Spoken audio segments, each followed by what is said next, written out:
Yeah. What up, though? What's popping? What's happening? What's going on? You back in the lab with your favorite neighbor, your man Marq Nash. He is I am he. Wow, another great episode of Breaking Beats. Y'all just saw the fight. What a night, what a fight. Vergil Ortiz went in there and did what he was supposed to do. Stop this man. I believe in the round 9. Good fight. Impressive performance. Did y'all see the title? Y'all see the thumbnail? Boxing is one of those sports. Immediately after you win, we ask you, what's next? We don't even let it go. We don't even let you get a day to think about it. No, we want to know who you want to fight. He's in the audience. Sometimes he'll jump in the ring. I'm like, damn, can we get a break? No. The road is never over. As long as you're fighting, they want to see somebody see you fight more. Want to see you get challenged. Want to see if you can beat the top dogs. And that's where we at with it. Y'all see the title. You see the thumbnail. Is Vergil Ortiz ready for the champs? I got a survey in the chat. I got a survey in the chat. And I'm asking guys very simply put. Y'all see the survey? Let me put it on the screen so y'all know what I mean when I say these things. Oh, it's about to go down in a major way, baby. It's about to go down in a major way. We're going to have a good time on this episode. Is Vergil Ortiz ready for Crawford or Spence? The first choice is he can beat Spence, not Crawford. Second choice, he can beat Crawford, but not EJ. Third choice, he can beat either of those guys. Oh, he cannot beat either of those guys. And the fourth choice is, yes, he can beat both of them. What did you guys see in that performance tonight? We're going to do immediate reaction. I'm going to open the phone lines up. Get these phone lines open. Let's get these phone lines open. I'm going to drop the link so you guys can pull up and tell me what y'all thought about the fight. But first and foremost, let me share this link out to let everybody know we live so we can really start this show. I'm going to run the 5-minute intro. I will run the 5-minute intro. Let's get this room populated. I'm going to share this link out. You do the same. It's your man Marq Nash, another great episode of Breaking Beats. Let's go, baby. Let's go. This is my passion. This is what I love to do. But some days, sometimes, I'm just like you, man. I hate this job. Damn, I hate this job. Damn, I hate this job. Damn, I hate my job. Damn, I hate this job. I'm just like you. Damn, I hate this job. Man, I hate this job. Man, I hate my job. From a good dream I awake, sun rays on my face, planning out my day, hoping this ain't the one that I catch a case. I feel so good, I feel so straight. My manager keep calling me saying, hurry up, you late. Hurry up, you lay off. Y'all, man, I hate this job. Man, I hate this job. Been trying to play it cool, but it's hard to play it off. I've been hanging on to this bullshit, cause my car still ain't paid off. I know I'm on my way up. My boy just got laid off, so y'all, man, I hate this job. Man, I hate this job. These hoes is so ratchet. These hoes is so sneaky. Y'all don't even really pay enough for y'all to only pay bi-weekly. I'm trying to double up my cash. Take this job, shove it up your ass. Yo, man, I hate this job. Sometimes I wanna say, walk in and slap my boss. This shit is getting hard. Damn, I hate this job. Gotta make it out of this struggle, bruh. And I don't really mean to take it out on you. You just a customer, but damn, I hate this job. Damn, I hate my job. Damn, I hate this job. Damn, I hate my job. Damn, I hate this job. Damn, I hate this job. Damn, I hate my job. Damn, I hate this job. We're the reason why your stockholders always stay afloat. Yet I'm asking, are they hiring? Like everywhere I go, schedule will say 9, but I think it's fine if I clock in at 9:04. I work 40 hours a week plus overtime just to be bro. So y'all, man, I hate this job. Hate that I applied. So much has transpired since the day that I was high. Told me I could advance, but you were telling me lies. Gotta give your notice before I quit, but you don't say shit right before I'm fired. Damn, man, I hate this job. Sometimes I wanna say, walk in and slap my boss. This shit is getting hard. Damn, I hate this job. Gotta make it out of this struggle, bruh. And I don't really mean to take it out on you. You just a customer, but damn, I hate this job. Damn, I hate my job. Damn, I hate this job. Damn, I hate my job. Damn, I hate this job. Damn, I hate this job. Damn, I hate my job. Damn, I hate this job. You and your procedures, you and your protocol, you and your policies. None of that shit don't apply to me.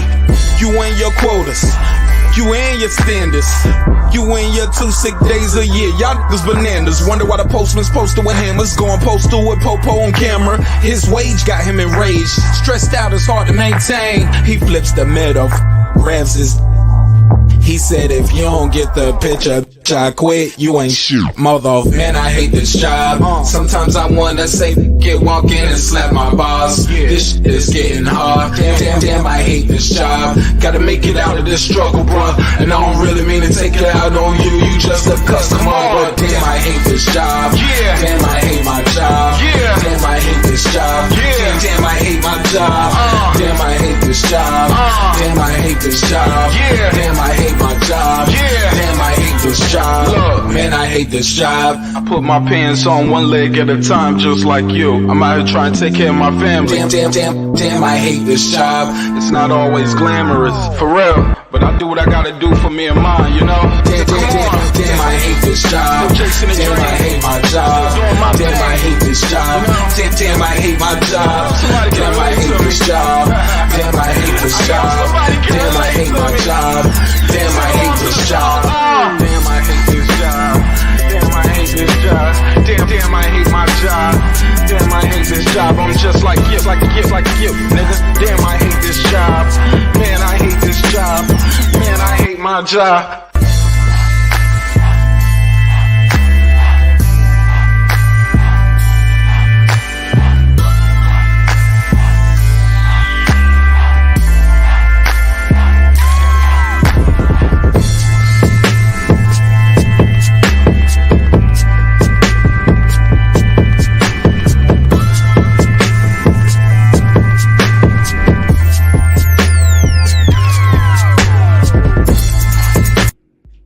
The views and opinions expressed in this program are those of the speakers, commentators, experts, and or the host.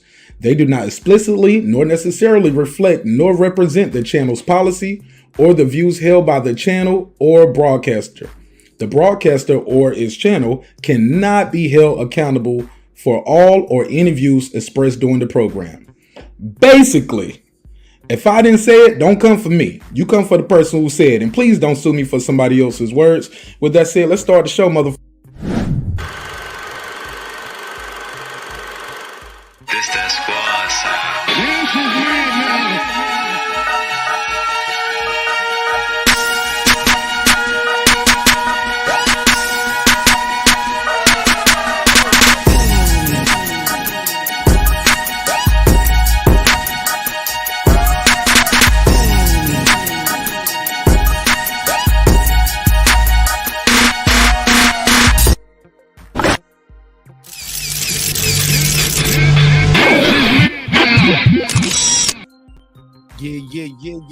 Yeah.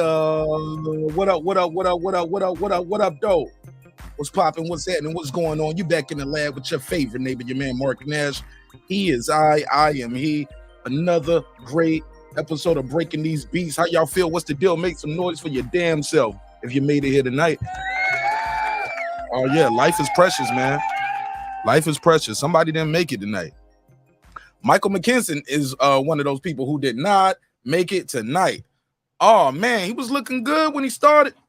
Man, I was trying to share the link out, man, then my phone died. So I was like, you know what? I'm not about to run that 5-minute intro again. I'm not about to do that. We'll just start the show. How y'all feel out there? Let me do a couple shout outs before we get right into it. I got the link out there. Anybody want to pull up? It's out there. Let me do my shout outs real quick.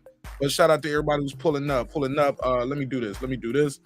Got to give a big up, bigger respect to everybody out there who's following this boxing team and who was with me and picked Blair Cobb. Oh yeah, Blair Cobb pulled off the upset tonight. Pulled off a little upset. He did what he was supposed to do. Beat his ass. And I told y'all he would. Actually, no, I told World Combat Sports. Let me see. I got Shelton in the background. Hold on, one quick second, Shelton. Let me do this real quick. Let me do these members only. Shout out to everybody. Shout out to everybody who pulling up. I'm gonna pull y'all right on the stage right now. What up? Appreciate you, man. Let's do this real quick. Let me do this real quick. Members roll call. Brandon Washington, what's up? What up? Born Supreme. What up? Karma Serene. What up? Lisa Bells. What up? That guy Eclipse 330. What up? Ace Retro. What up? Lady Shen Dum Dum Season. What up? Dub Right Side. What up? Appreciate you, homie. What up? Jake Legault. What up? Rider of the motherfucking storm. What up? Boxing Lounge. What up? Tank the Sweet Science Examiner. He's an architect. You already know. What up? Puro, what up? Friends and family. What up? D Bevel, friends and family. What up? Rob G, all my neighbors. What up? Derek Lincoln, my neighbor. What up? Appreciate y'all, man. Thank y'all so much for supporting the show in a major way. Without you guys, we could not do this damn show. With that said, let's get back to the bread. It's your man Marq Nash, another great episode of Breaking Beats. You already know what we're going to do. We're going to break down business, entertainment, art, technology, sports, anything else you and I feel like talking about. It's a hip-hop, political sports show with a comedy twist. We like to let the jokes fly. You know why? Because life is serious enough.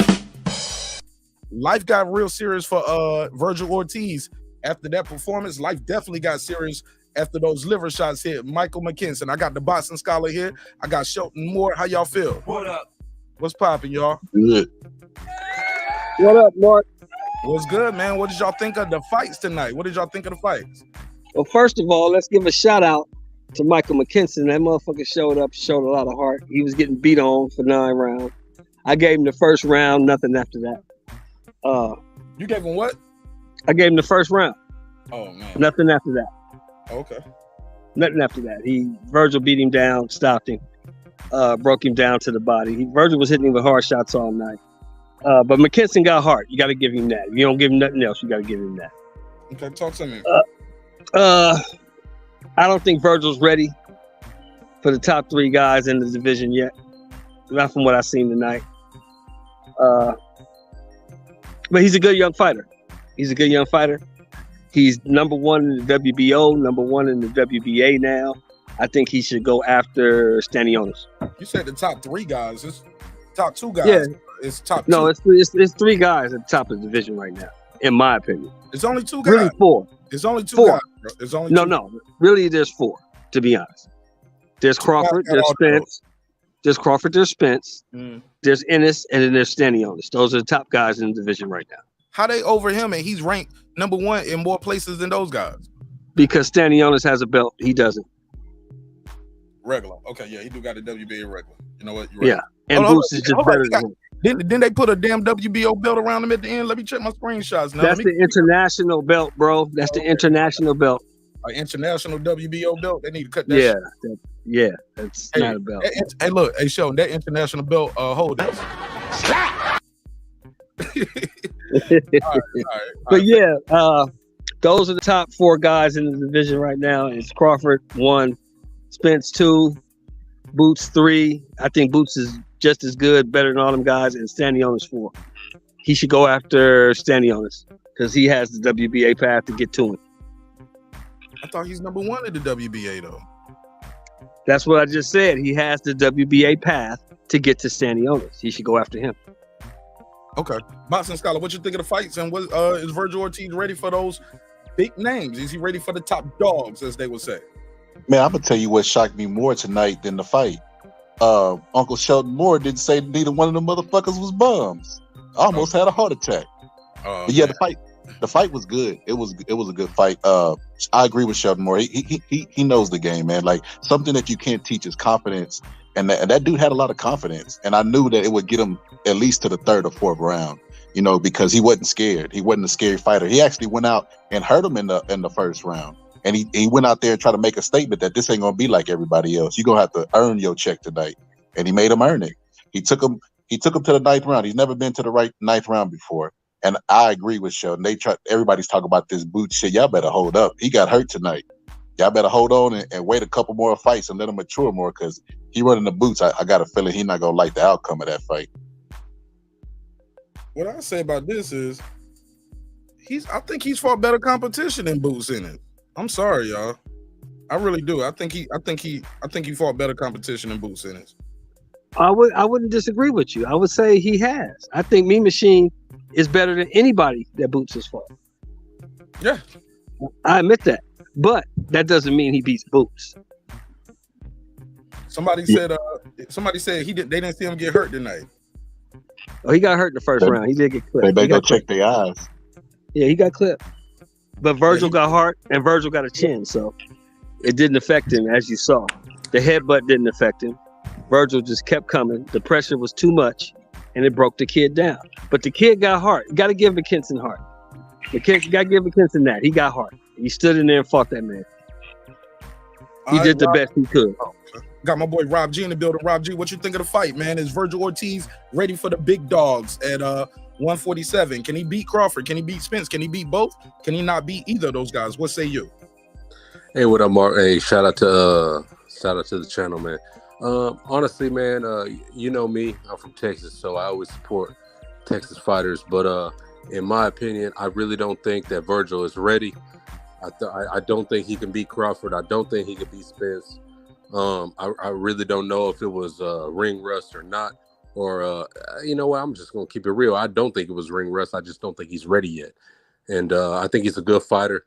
I think he's got a lot of potential, but he's not ready for the top guys. But it was a good fight. You know, one thing about Virgil, he's always going to make it an exciting fight. And, you know, yeah, that's it. Damn show was entertaining, man. I enjoyed it, man. I definitely enjoyed the shot. Let me do a big shout out to the new member, my boy Deuce Times in the building.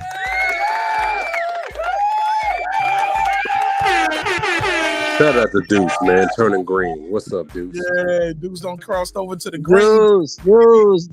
Big Deuce, man. Let's leave that big Deuce Times. Let's leave him on the screen. He don't crossed over, man, to the green team. Let's go. Let's go. Shout out to my brother Deuce Time. One more time. Fuck it. Deuce Time, green side. What's going down, man? Green side. There we go. All right, let's talk about it. Mike McKinson, I gave Mike McKinson more than one round. Rob G, the boxing scholar, did y'all give Mike McKinson more than one round? Shelter Moore only gave him the first round. I gave him more than one round. What did y'all do? Two, if you're being generous. Go ahead. That's all I had to say. I say maybe two at the most. He didn't win a lot of rounds. Yeah, I mean, I really didn't give him too much. I can't really say like how many rounds I gave him. To be honest, when I watch a fight, I don't really score it, but you know, I just enjoy it. But you know, I really don't give him too much. I think Virgil, you know, had the upper hand. But yeah, that's it. Okay, y'all said he can't beat. Y'all don't think he's ready for Crawford or Spence, and y'all say y'all don't think he's ready for Boots neither. No. So break it down one by one. Break it down. Let's see who won it first. As far as Spence, no, I don't think he's ready for Spence. I think Spence is he's gonna be too much. He's gonna put on too much pressure for Virgil. I think McKinson put on pressure on Virgil, but the only thing is maybe McKinson didn't just have enough power to really push Virgil back. But you know, I really don't think he's ready for Spence. Facts. Let me get a bill for that one, homie. Crawford is a beast, man. Like Crawford, he's a surgeon, man. And just because I go for Spence don't mean I disrespect Crawford. I think they both very talented fighters, you know what I mean? And I think that's one thing that's misconstrued within this boxing community on YouTube. It's just because you pick one, mean, you know what I'm saying? Like, you hate the other. But no, man, Crawford is a very talented fighter, and I don't think he's ready for Crawford either. As far as Boots Ennis, you know, Boots Ennis is very talented, you know, on paper. And when you talk about resume, yeah, Virgil got the better resume. But, you know, Boots Ennis, you know, just because he got the better resume don't mean he's better. I think Boots Ennis will give him a good fight. I really can't say who will win. You know, I'm going to lead towards Boots, but at the same time, I'm going to ride with Texas. But, yeah, man. Yeah, that's how I'm rolling. All right, Shelton Moore, take the floor, bro.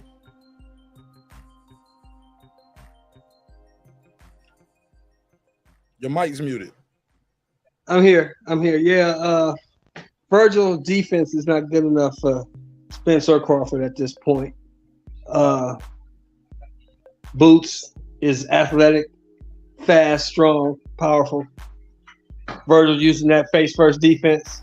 He's not ready for that. He's not ready for those type of guys yet. He got to get defense, got to get better, and You know, he was getting caught with shots from McKinson. If that was Boots Ennis, that fight would have went a little differently. Yeah, that's a fact, man. He was getting pieced up by McKinson at some points, but I just really don't think that they were doing any damage physically. Right. It was like he didn't have enough pop. He was walking through him. Looking like the Terminator in that, bro. Yeah, I think that the reason why those guys would destroy him is because he still fights kind of amateurish as far as he's not patient enough. If you go look at Boots may have not fought the better competition as Virgil, but if you go look at him in the ring, he's very calm and relaxed. If you go look at this fight tonight, he didn't get the knockout until he stopped trying to get the knockout. A lot of times he would have him trapped in the corner and he would come and throw a right hand and the guy would just pivot out the corner. Towards the end of the fight, when he got more settled down in the fight and he was relaxed, he started trapping him more and throwing body shots, and he ended up stopping him with a body shot. So he's still learning. To me, he's still learning. I feel like Boots and them, they already have that deep down belief where they're confident, especially Bud. We already know we ain't got to speak on Bud. He stopped Sean Porter by being patient. You know what I mean? And nobody had ever did that before. So I think that he needs a couple more fights to really develop mentally before he gets thrown in there with these guys who already have that quality. Developmentally? What you mean? Sheldon Moore, do you understand what I just said? Guys who already have that quality. Oh, that's one. Developmentally? Oh, that's me in the background. My bad. Developmentally, bro. No, he just skipped over what I said. What you mean? He was like, "Fuck you, Marq Nash." Sheldon Moore, you understood me, right? No, I'm because OG Sheldon Moore know exactly what I'm talking about. You would agree that most of the game is mental, right? A lot of it mental. I didn't think he looked mentally weak in there tonight. Not weak, but patience is part of the mental process, Mark. Like that's why amateurs, if you go watch an amateur fight, they just throw a whole bunch of punches. They fight, they say trainers say they fight off piss and vinegar. They just keep throwing. But as they become and they start developing, and then they transition to the pros, that's when they start honing down and started being more patient, setting up the shots, because you have more time to do it, because it's an adjustment that you have to make mentally. I don't think he's mentally weak. I didn't say that. I just said he has to mature and develop the full confidence to know that the knockout's gonna come instead of trying to force it. That's a skill. Real quick, Deuce Time said, "This is the first time I ever gave an internet nigga my money." He said, "You better not let me down, Marq Nash." I'm gonna do my best. Hey man, Deuce, I'm gonna do my best. No, that's what about. That's why we was talking about the other night. We was talking about when is a fighter in his prime. A fighter in his prime, in my opinion, is when the mental catches up to the physical. Because the physical, mental catches up to the physical, you can put both together. That's when you're in your prime. Yeah, I agree. Because I mean, just because mentally don't mean you mentally mentally in tune with your power and what you could do, but just it's more about like I said, just sitting in just being patient. You know what I mean? Just yeah. I will say this. The guy came out there with a spark, man. He had a nice spark when he started, and I believe he was definitely giving Vergil Ortiz some trouble. I gave Mike McKinson round 1 and 2. I gave Vergil Ortiz 3 and 4. I gave Mike McKinson round 5 and 6. I gave Vergil Ortiz 7, 8, and 9 when he ended it. Yeah. I was being generous because I was giving Mike McKinson credit. Giving him credit for making Vergil Ortiz miss. He was snapping his head back with that straight left. And what's interesting about these next few opponents for him, they're southpaws. Those other top guys, Spence, southpaw. Crawford he's a switch hitter, but he does a lot of work in the southpaw stance. Boots can switch, does a lot of work in the southpaw stance. This is going to be interesting where they choose to move him going forward. Wow. I will say this as well. Mo Hooker got his ass beat tonight, man. Can we make some noise for that? Oh my God. He got his ass beat. What's next for him? Like, what's next for Blair the Flair Cobb? I know y'all saw it. Blair the Flair came in there. He dropped him in the first, dropped him twice in the second. What did you guys think of the performance? I'm gonna drop a nugget for you. I'm finna drop a nugget for you. You're probably gonna get mad at me when I say this, but I'm gonna tell you what the next fight's gonna be from Golden Boy. You ready? Speak on it. It's gonna be Blair the Flair versus Vergil Ortiz. Blair the Flair versus Vergil Ortiz. Will I watch that? Is that what we want? No, that's not what we want. That's what we're gonna get. That ain't what we that's want. Not what we want, but that's what we're gonna get. I don't want to see that shit. But that's what we're gonna get. But that's what we're gonna get. You watch. That's what we're gonna get. No, I can agree with Sheldon on that, man. He was calling them out in the post fight. As far as business goes, I think I can agree with that. Did you bet on the fight? It's definitely not what I want. What you say? I ain't hear what you say, Boston Scholar. I remember you telling me you was gonna bet on Blair. Did you bet on him? No, I never made the bet. Marq, you would have cleaned up, bro. I think it was like 400 odds. It was 450. It was like 450 or something. I would have put $10 down. I would have got about 45. I was gonna bet more than $10. I would have put $10 down and won about $45, but it's all good. Yeah, I take pride in y'all knowing I made good picks. Yeah, hey man, I gotta keep it a stack, man. As far as Blair the Flair, I was kind of rooting for him just because one of my good friends is his personal videographer and photographer. Okay. So I saw him in the ring tonight, and that was one of my buddies from the hometown. So I was kind of rooting for Blair at the same time just because I want to see my buddy win. But yeah, man. Yeah. Was y'all digging the Stone Cold jacket? Blair is crazy, man. Blair is crazy. Hey, I was a big Stone Cold fan back in the day. Yeah, me too. I saw back when it was WWF before it turned into WWE. Yeah. The highlight of that fight to me was when Bud took over the corner. Oh, yeah. That was crazy, wasn't it? What was going on? Now that leads to a question. Who is really the trainer over there? Bro, that goes back. Because Bro was telling that man exactly what to do, just Mo Hooker couldn't do it. But he was telling him what to do. Put your foot on the outside of his left foot, touch him to the chest, and if you step over, you'll catch him with something coming in. So do y'all think that he just wasn't paying attention to the game plan? Or do you think that the 3 pounds overweight was him just being out of shape and not being having enough gas to come in on the fight? What y'all think? I think that the death of his close friend and the photographer affected him. I don't think he was mentally there. I don't think he was physically there. He just looked terrible tonight. And when Bud was giving him the instructions, he just couldn't pull it off. He couldn't physically do it. Damn, I didn't know that he had a friend, a photographer that just passed. Yeah, she passed like 3 weeks ago. Damn. Hold on, say that again. His videographer, the person that took all his pictures, one of the reasons she's been with him since the beginning of his career, she died 3 weeks ago. And I think that affected him a lot. Damn. But not to take nothing away from Blair the Flair. Blair the Flair showed up. He was in shape, and he showed up tonight. You got to give Cobb his credit. He showed up. Yeah, I think it was. Oh, go ahead. I think it was a mixture of what Sheldon Moore said.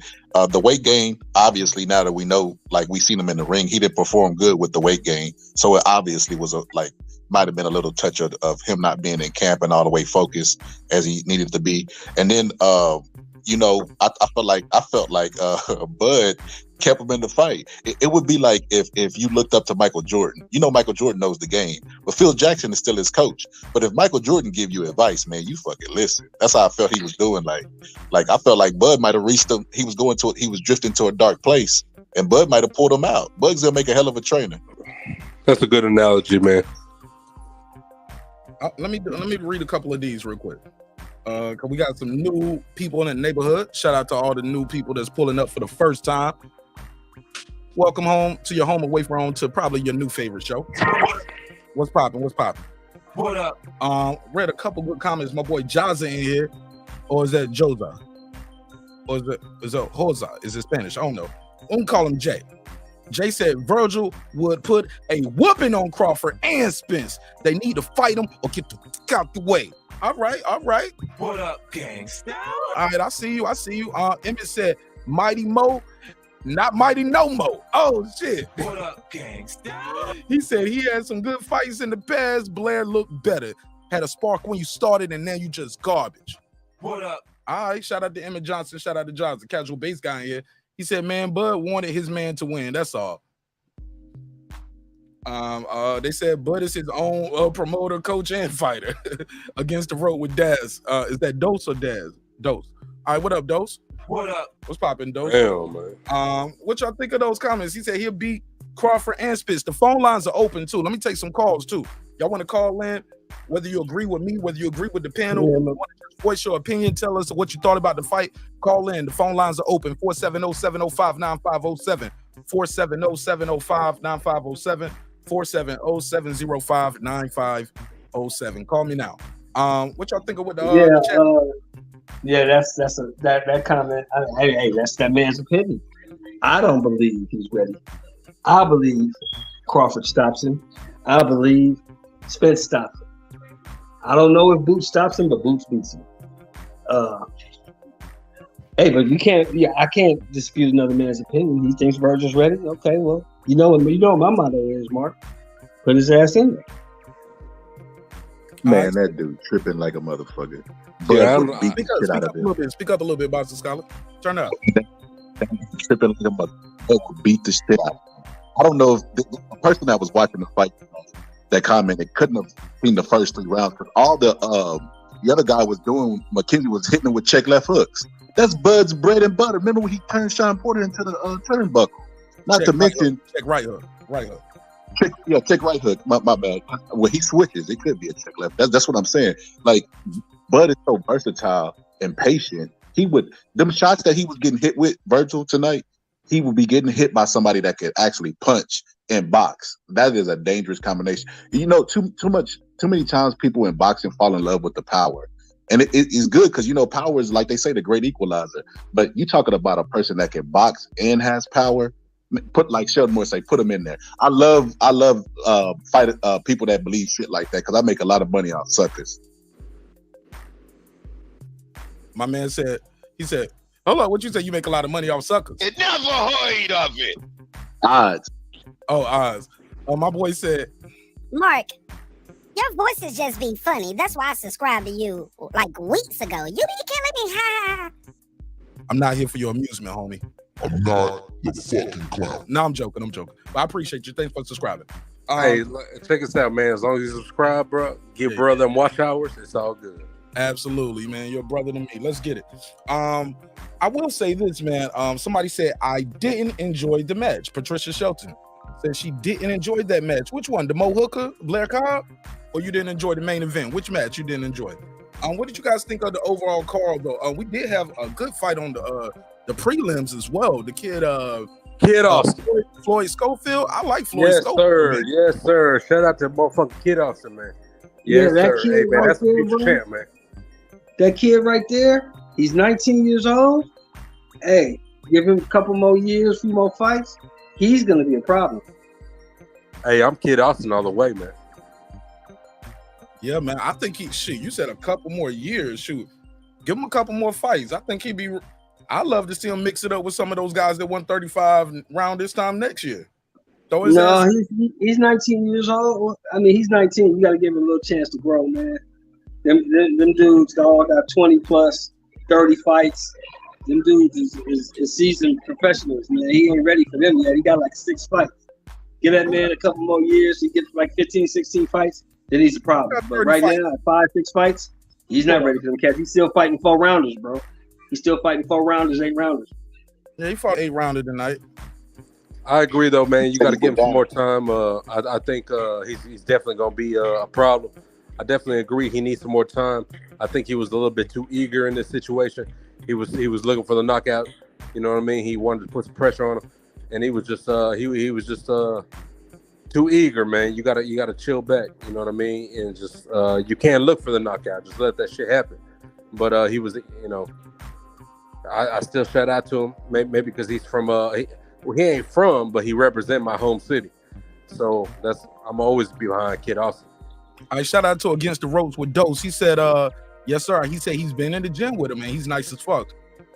Excuse me. He said, I think he with Don King right now. Nah, he's with Golden Boy. You talking about Kid Austin? He's with the Golden Boy. Had his first Golden Boy event tonight. He was the last card on the prelims before they got into the main card. Now, question right here to you, Mark. Do you think him signing with Golden Boy was a good move? Why not? Who else was offering him a deal? Did you? Well, I understand that. I mean, we don't know because, like you always say, bro, we're not in the boardroom, so we don't know who was offering the deal. But my point is, it ain't too many black fighters being promoted by Oscar De La Hoya and his people. All right, that's day one. That's day one. Every time. That's day I'm one. just saying. So check us out, man. Hey, so check us out. I think the way his dad wants to move is he wants to own a lot of his shit. He wants to own a lot of his intellectual property, and I think he wants to have a lot of ownership on what he does. And the way he explained it is, Golden Boy gave him the contract as far as like what he wanted. Do I think it's a good move? I don't know, man. We're gonna have to see how it plays off. But I hope it's a good deal. That's all I can say. Let me share my screen. Let me share my screen real quick. I'll answer the question as well. Shout out to Born Supreme. What up, Born Supreme? Gave you a shout out earlier too. Rewind it to the beginning, bro. Appreciate you, bro. I will say this. When I heard the story of how he got with Oscar, they said Oscar left him a comment on one of his IG posts when he was about 16 and said, hey man, keep doing your thing. I'm watching. You got a bright future ahead. They stayed in touch over the next couple of years. And he was saying Oscar clips and correspondence and showing his fight, showing his work. And then Oscar reached out to him and said, hey man, we want to sign you to Golden Boy. Yeah. I'm mad at that, man. So he originally signed with Cameron Davies out of San Antonio, because Cameron Davies is doing a lot of good things out of San Antonio. And he oh shit, here goes the call. All right, go ahead and handle that. Call from Jerry. Yeah. Jerry, what's popping, my G? How you doing? Welcome home to your home away from home. What up, though? What up? What's up, buddy? How's everybody doing tonight? I'm good, man. Talk to me. What's on your mind, Jerry? Just a couple things about the card tonight. Hooker, I was impressed with Hooker when he fought Ortiz. Even though he got stopped in that fight, he showed toughness, and he was big at the weight and rangy, and I could tell that he was a good fighter. Tonight, I could tell that he dropped too much weight. You could see in his body that he carries. He's a bigger guy. He can't try to get. I think 154 might be a stretch for him, and that's why he didn't have his legs. You know, when you see a fighter that's been dehydrated, and I know he missed the weight, but still, I could tell he lost too much weight. He didn't have his legs, and he was slow as hell. He was slow as hell in there against his opponent tonight. And his opponent looked pretty good, man. He had a good game plan to load up on those big shots and mollywop him like that, because if he would have tried to box him more traditionally, it probably would have been a closer fight. So that was a good win for the young buck. Good rebound win for him. But it's time for Hooker to either throw in the towel and retire, or definitely move up. But I also wanted to talk a second about Ortiz. Go ahead, speak on it. Yeah, okay. That guy is pure aggression, and he can seriously punch, and he is a straight up beast. And I'm not going to sit here and say that he beats Bud Crawford or Errol Spence. Well, I'm not going to say he definitely beats any of the top guys, but he's even competition with any of the top guys. With that type of aggression that he's shown me, plus his chin is good. I've seen him get hit with some big shots, and I've seen him get a tiny bit buzzed, but I've seen Bud Crawford get a tiny bit buzzed by Gamboa and Kavaliauskas. So it doesn't really bother me when an aggressive fighter takes a shot now and then because it's boxing and you're going to take shots once in a while. And it doesn't bother me necessarily if they get knocked down or just buzzed a little. You know, if they stand up to it, then the chin is like that. And Ortiz has got all the tools, man. He's got all the tools, and it's getting real close to the time to stop thinking that, you know, he's not ready. You know, if he ain't ready now, he's probably not going to be ready. So if I was Oscar, I'd try to get him. I'd try to get him in against somebody, but, you know, the belts are all jammed up between just a couple fighters in that division, and we all know we're waiting on the Spence Crawford fight, you know, so there's not a lot of opportunity really for Boots or Virgil, you see? Okay. Yeah. Anybody want to respond to that? Oh, go ahead. Well, yeah, but, you know, just to add to that, that was a good performance. And see, it again is a reminder to boxing fans and myself included. A lot of times when you don't hear and you don't know these European fighters, it doesn't mean that they can't fight or that they're not good fighters. You know, it just means like, you know, we haven't really been exposed to them. Now, Ortiz's opponent tonight didn't have any power, and that was clear. But he had a very good style. Against a less aggressive fighter, I could see where that guy would be problematic. He had good size on him, do it. At 47, a guy had nice size on him. And, you know, much like Devin Haney, he's not a puncher, but he probably punches good enough to keep most fighters honest. And he's awkward. And that right there is, he's definitely not without skill. I mean, he was making Ortiz miss big shots, and he was countering effectively at times. Right. He just didn't have enough punch to keep such an aggressive fighter off. And that's going to be a problem for the top guys, too. I mean, that type of aggression is extremely hard to deal with. And I don't care who you are. You know, I'm not saying Ortiz beats Bud Crawford or Errol Spence, but to me, he definitely belongs in the ring with them. Okay. Well, I got another call, Jerry. Thanks for calling in, man. You're more than welcome to call back. All right. Thank you, Dan. Good call. All right. What's popping? From? Yeah. Oh, shit. He hung up. Okay. That was Clips. Clips, call back. Let's see if I can get Clips back on the phone. What y'all think of what the caller Jerry had to say? He had a lot to say right there. Well, he's right. What he's saying is actually right. It's just that, you know, the guy is a very aggressive fighter. But the problem is, like the boxing scholar was elaborating on earlier, when you run the guys who can box and have punching power, you got to have some kind of defense. And did you see Virgil using any kind of defense tonight? I didn't. He was just walking that guy down, eating shots, because he had no respect for the guy's power. But if you fall into that, you run into a Stanionis, you run into a Boots, you run into a Crawford or a Spence. That's not going to turn out well for you because those dudes can punch.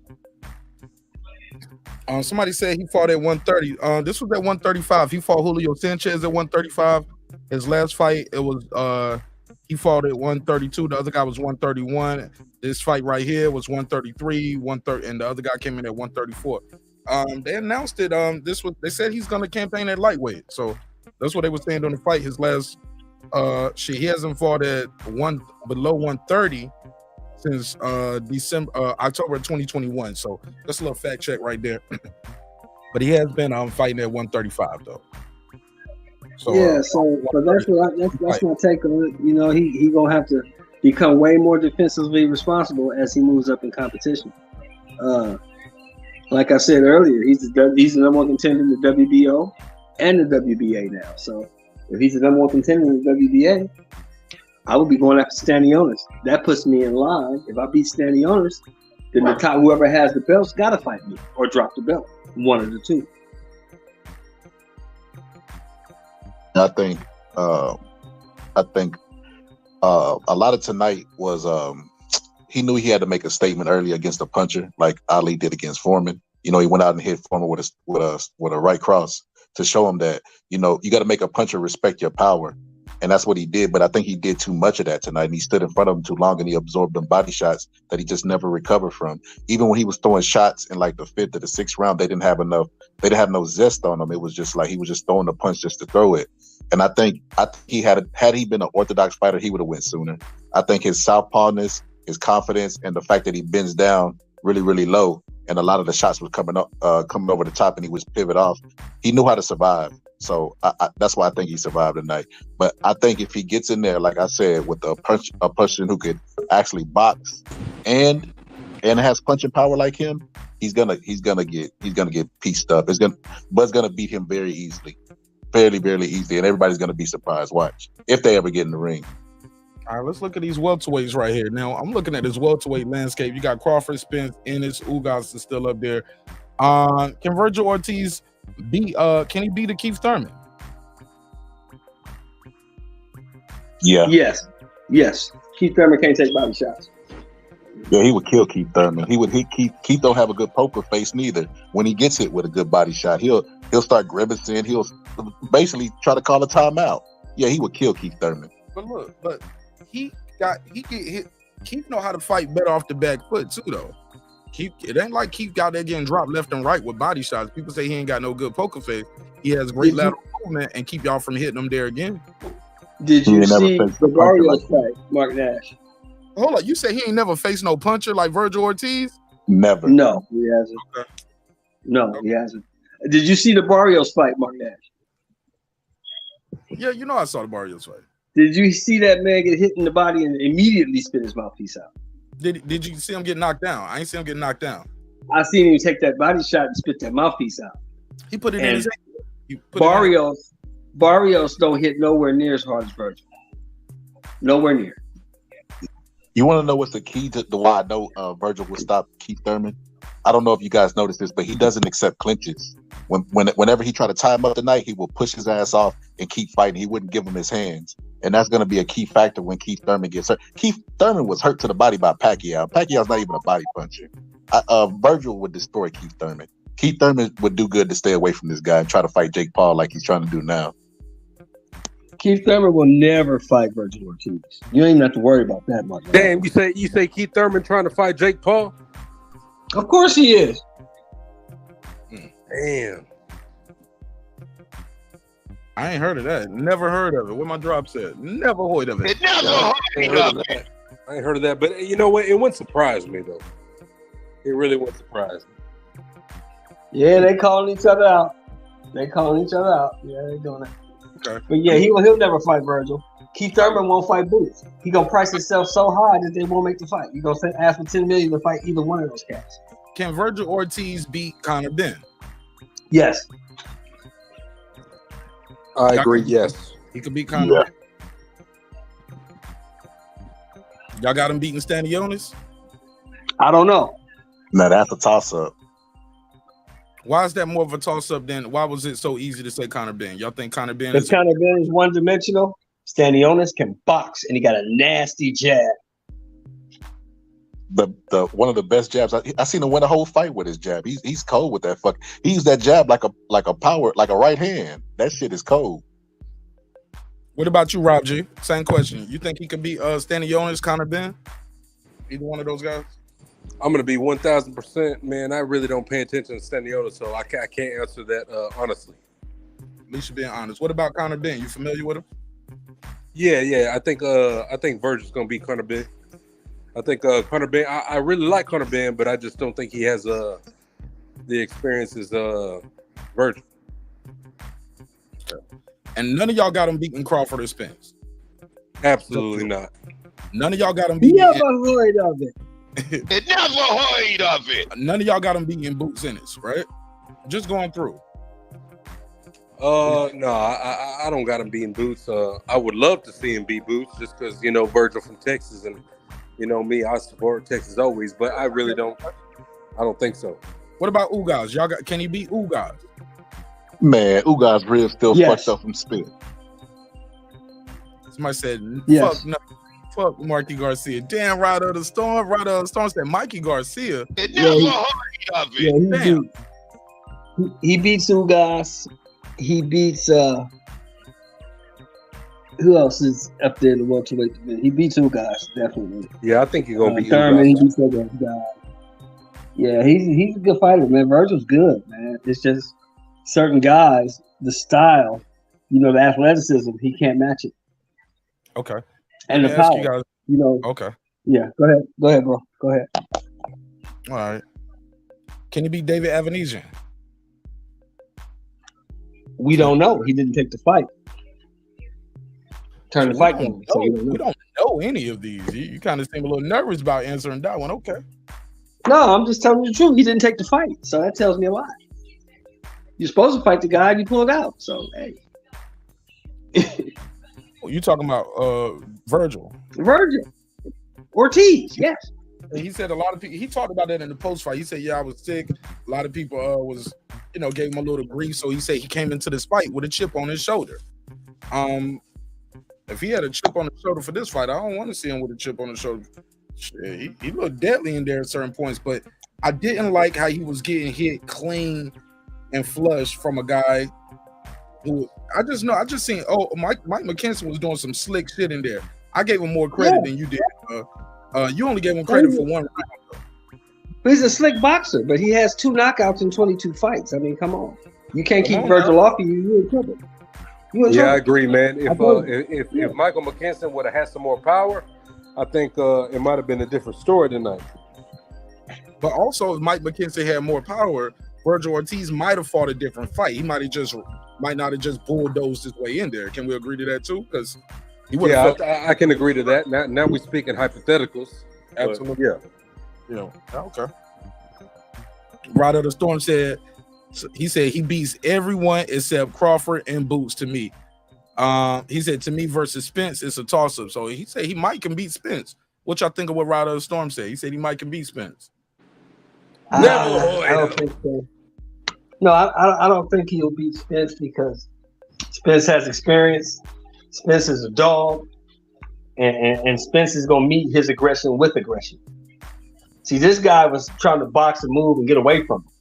Spence is gonna come right to him.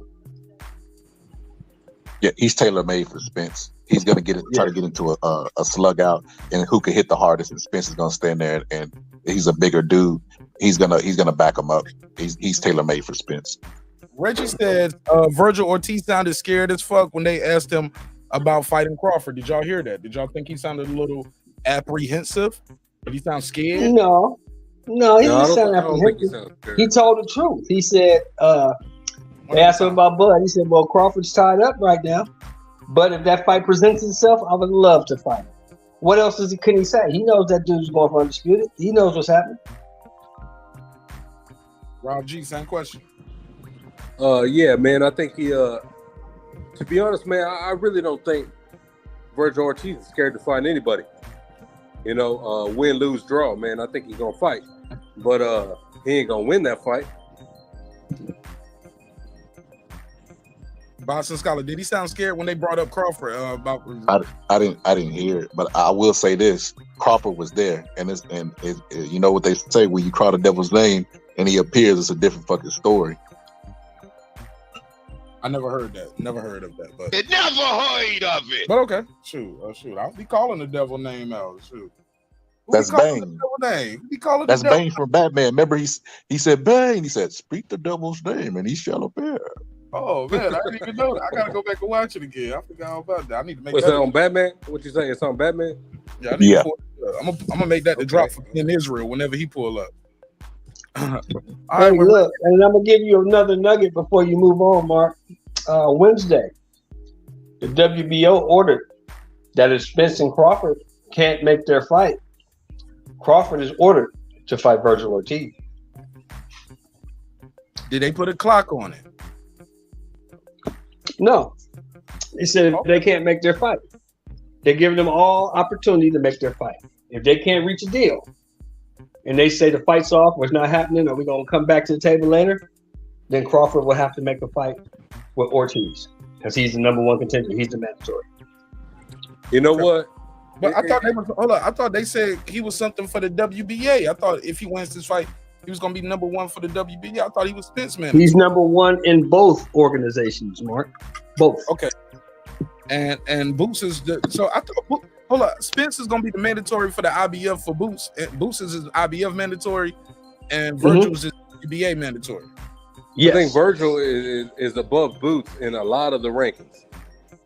But Boots is the number one contender. He's the Mando in the IBF. Virgil's the Mando in the WBA and the WBO. Okay. Which fight would y'all rather see Spence fight? Virgil? Either one. Either one. No. I'm gonna tell you, like Lady Shan said, you can't pick either one. You can't pick both. Gotta pick one. Gotta pick one. Okay. Pick a side. Which one would you I'd rather see him fight. I'd rather see him fight Ennis. You'd rather see Ennis versus Spence, and tell me why. Yeah. Because I think it's a better matchup. I think Errol is one of the best in our era right now, especially at welterweight. And I think he's too much for Virgil because Virgil doesn't have enough defense in his arsenal. Virgil uses his face for defense. That's a big problem, especially fighting a guy like Spence. But Boots is athletic. Boots is strong. And Boots has a hell of a boxing IQ. Yeah. Boots, I think, will outbox Errol. I think Boots beats him. What? I think Boots beats him. Put a case on it. I don't think Boots gonna out. I don't think he only gonna outbox Earl. I think he gonna put some hurt on Earl. So Earl's gonna have to punch back. Say that again. Say that again. We got a dog talking. Say that part again, Rob G. After No, you I said you said said something after that. No, I said I don't think Boots is only gonna outbox him. I think he also put some hurt on him. You know what I'm saying? I think Earl gonna face some adversity because I think Boots has some power, and I think it's gonna be a good matchup. That's all I'm gonna say. Boxing Scholar, who would you rather see him fight? Vergil Ortiz or Boots Ennis? And how do you see it playing out? You're on mute, Boxing Definitely Scholar. Boots. Okay. Definitely, I would say Boots because, like Sheldon said, stylistically it's a better fight, and it would be to me like John the Beast Mugabe versus Marvin Hagler. So I would rather see that fight. Break it down. Why would it be like that? For the people You got a young person coming up that everybody considers a beast, and with knockout power, and you got to go in there and use your slickness. Errol Spence can go in there and he can fight an inside fight. But he has to mix it up. He can't stay inside the whole time because the younger guy's gonna win because he's gonna beat them in the stamina department, in my opinion. And I just think it'll be a good ass fight. I think Errol Spence will have to use his craftiness. He can't just go in there and just try to out muscle the guy. He has to use his best weapon, which Marvin Hagler used, which was his brain. He combined it with the roughness. Yeah, like I said, no Stanionis and Showtime like Boots.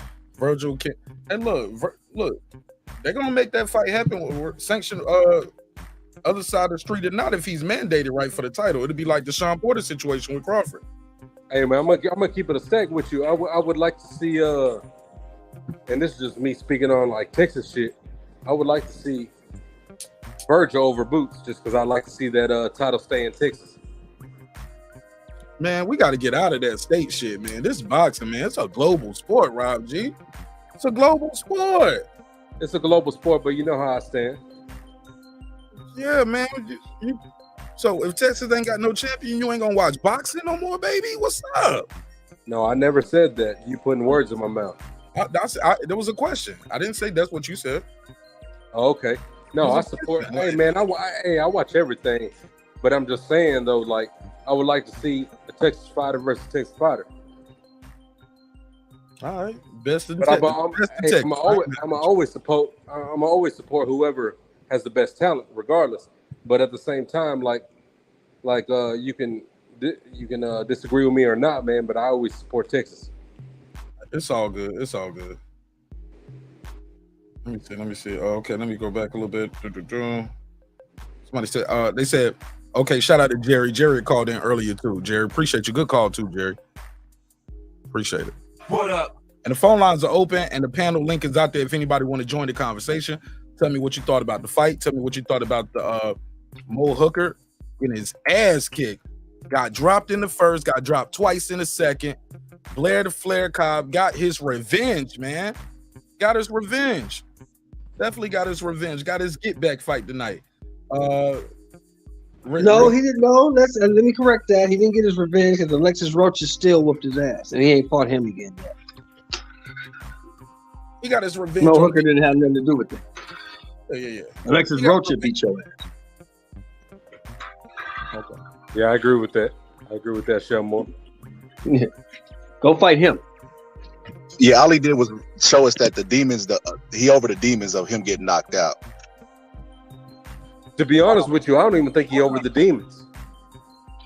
I really don't, because he had a good early fight, but once it got into the later rounds, he started running a lot.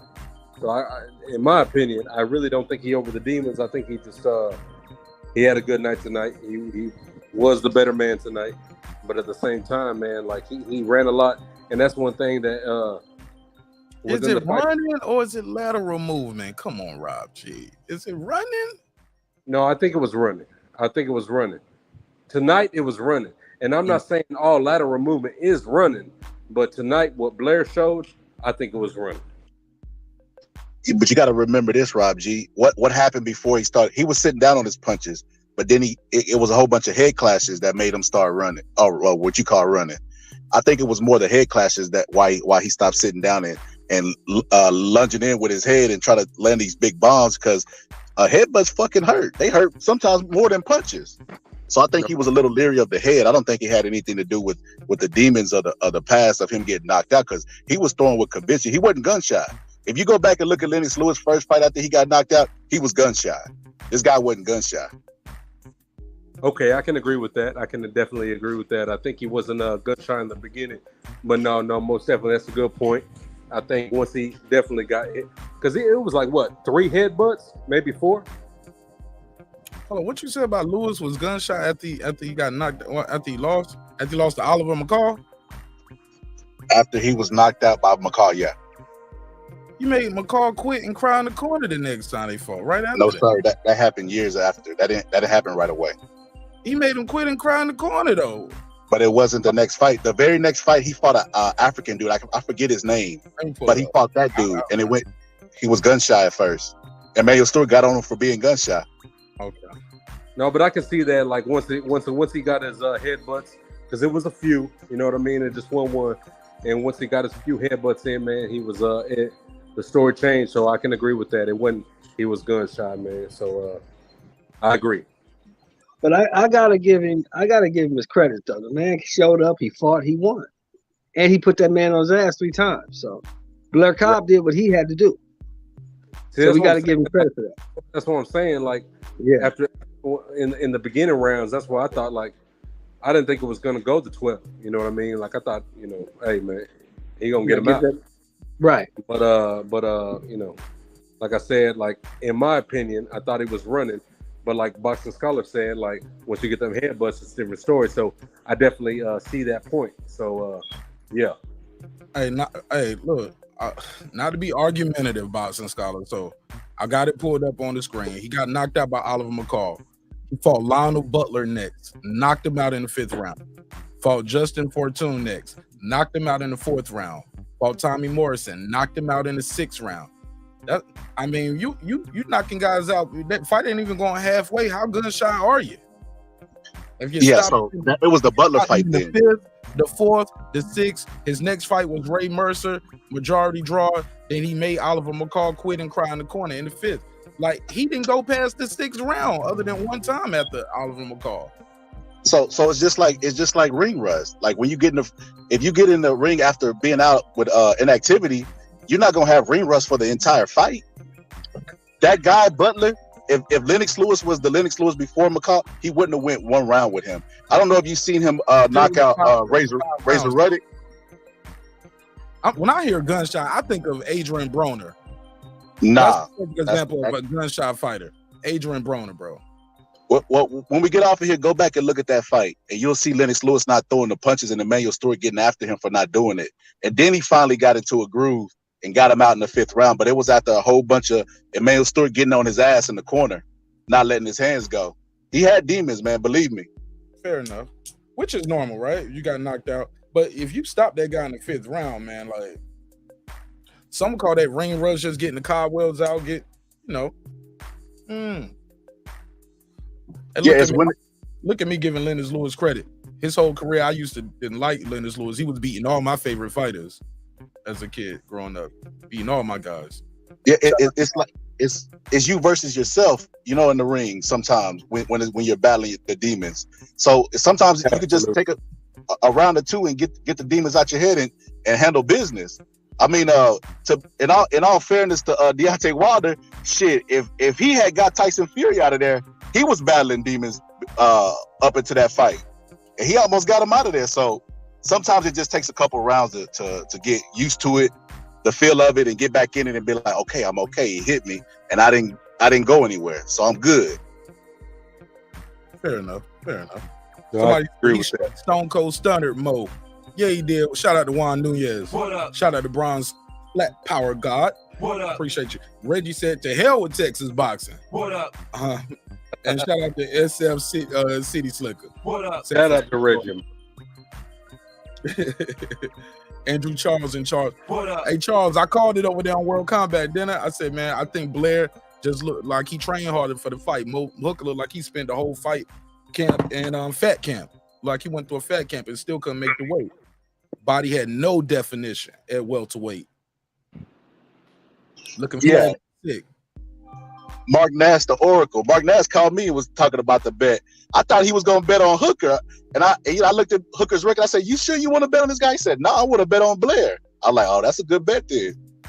Yeah, I wanted to bet on the underdog for one. I just didn't like how a lot of people in boxing just throw him away. I like a comeback story, man. I'm a comeback kid myself. You know what I'm saying? So I just don't like to bet on him.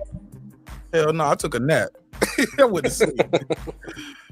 No, but like we was talking earlier in the beginning of your show, Mark, boxing, in my opinion, is 85% mental, 15% physical. So with all the shit that's going on in Mo Hooker's life right now, but one of his closest friends dying, and 3 weeks before the fight, I don't think he was there. You could tell by the way he looked. He couldn't even make weight. That dude wasn't there. That I've never seen Mo Hooker look like that. Even when he lost to Virgil, when he lost to Ramirez, he was looking way better than that. He never looked like that. Show more. He looked like, yes. Hey, show more. So I'm gonna play devil's advocate on that. So there was a fighter on the undercard that was on the YouTube channel, and he lost his brother. He lost the guy his brother, that fought, but that's he won. the guy that fought McKinson in LA. That guy, yeah. Chicago. Let him talk real quick. Go ahead. So I'm just gonna play devil's advocate on that. Like whenever it comes, if you lose somebody, it's gonna weigh on you this way. So I think it depends on the person and how they want to transition that energy, because this person won and his brother just had passed. So that's all I'm gonna say. I agree 100%. It depends on the person, but I'm just saying, looking at Mo Hooker's past, even when he lost, he was competitive. Tonight, in my opinion, I'm just speaking for myself, Mo wasn't even competitive in that fight. I mean, I don't know where he was. He looked bad. Mo Hooker did not look good. So I might get some pushback from this, but I say I was more impressed with Hooker tonight than I was Blair Cobbs. And that's because I felt like he got rocked a bunch of times, fell down a bunch of times. He had been knocked out twice. Blair only been knocked out once. And then he never stopped trying to win. I think it was the 9th or 10th round where Blair was trying to get out the corner slow. He ran over there and tried to get his ass before he was ready to box. He never stopped trying to win. He never stopped trying to knock him out. And to me, that shows character. So I was really impressed with Hooker tonight. Hey, Scarlett. I agree with that. Hey, Scarlett. What's up? You ain't gonna get no pushback, bro. I 100% agree with that, because I remember when I saw that, and what was that? My bad. No, I'm sharing my screen. Go ahead. No, I 100% agree with that, because I remember he ran to him, and that was at the point where it was like 3 rounds before that, man, when Blair was starting to run from him. In my opinion, he was starting to run from him. And that's when Bomag had told him, man, give us his last round. And he ran to him. So I 1,000 agree. He never gave up. Look at but the only thing is, look at the knockdown on the screen. I'm listening. I don't think he just didn't cut the ring off. Boom, from the southpaw stand. Boom, bow, got him, dropped him. And he was hurt from that shit. Boom, caught him with that one too. Boom, boom, jumped on and put him in the dirt. There you go. Yeah, I was thoroughly impressed with Blair tonight. Blair bounced back.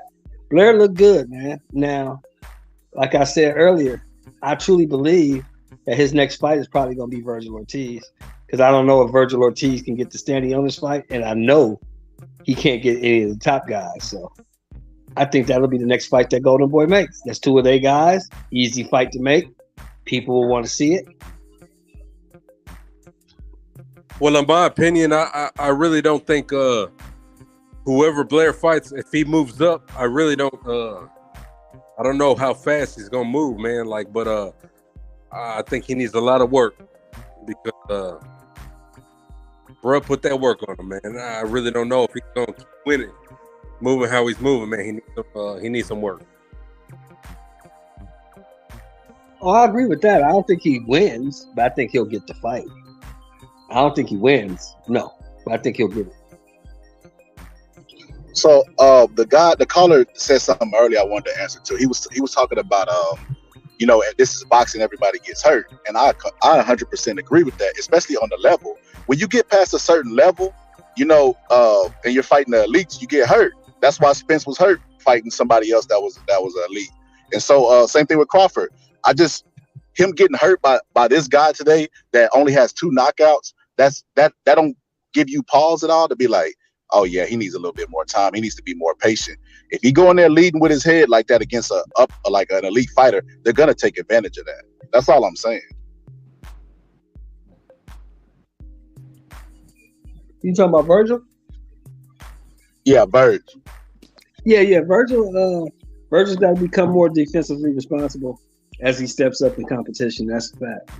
Because, like I said, you get in there with guys who can box and can punch, and guys that got power in both hands. You might have a problem. Yo, look at this nigga right here on the screen. Look at Mr. Weed. Look at Mr. Weed. Get his ass knocked out. He gonna get his ass knocked out. Look at this dude. Y'all see the screen? Do y'all see this dude? Look at this dude. Look at this dude. All right, man. Let me stop, man. I'm having too much fun over here. Mark, what you said earlier about I love an underdog too, man. I hate that they throw fighters away, man. If you go BoxRec and you look at these great fighters that people really looked up to, they had like fucking 13 losses, 9 losses, like UFC fighters.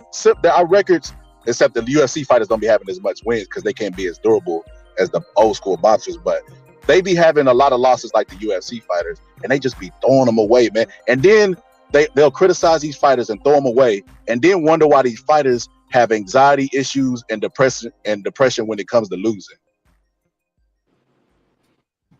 Oh, they know why. They create that shit, man. They want to see. Don't get me on it. Don't get me on it. 'Cause I believe in mental health awareness. I'm very cognizant of that, and I think it's super important. But man, don't get me on it, bro. I think. Look, I don't have a problem with guys out there saying, "Hey, I'm gonna be better than Floyd Mayweather," or "Hey, I'm gonna be the new improved Floyd." I don't have no problem with that. Some people have a problem with it, like, "Oh, let Floyd be Floyd," and I'm like, "Yo, there's nothing wrong with these guys saying I'm gonna be better than him. I'm gonna be bigger than him. I'm gonna be the bigger star. I'm gonna break all the records." It's nothing wrong with that. Like, sports psychology is a real thing. Like, a lot of these, when you see some of these greats, man, they grew up with people telling them, "You're great. Nobody's gonna beat you. Nobody can beat you but yourself. You're the best. You're the best. You're the best ever." If not, they was telling themselves that. What's wrong with that? What's wrong with self-belief? Well, in my opinion, I'm gonna put it like this. Whenever people talk about like I'm gonna be the next Floyd, it's like, bruh, just be the next you. You know what I mean? Like, stop trying to be like someone else. Just be the next you. Be the first you. You know. So that's all I got to say about that. Yeah, but you don't. I think Floyd's just the benchmark because he Yeah, you know, you seen him like post? Ali was the benchmark before him. They're not saying they want to be like Floyd. They're just trying to shoot. Look, even if they don't succeed at being Floyd, if they fall a little bit short, they're still going to be considered great. So it's a good benchmark to shoot for. Yeah, man, you gotta have. No, I see what you're talking about. I understand what you're talking about, but I just think personally is just be the best you can be, man. And your only competition is you tomorrow. I mean, you the last day, and just keep being the best you can be, man. And yeah. But Rob G, sometimes you know, I get it. It's just you in that ring, but a lot of it is mental. When Sugar Ray Leonard fought Hearns, he said Muhammad Ali was in the crowd and that gave him strength. So I mean, sometimes that might be what a fighter needs to have Floyd as a benchmark. He might be in one of their fights and they might overcome struggle. I mean, you just never know. So I don't see anything wrong with it. Okay, I can agree with that. Most definitely. Shout out to my guy DJ. DJ, what up, though? What up? DJ said, man, F boxing UFC was on fire tonight.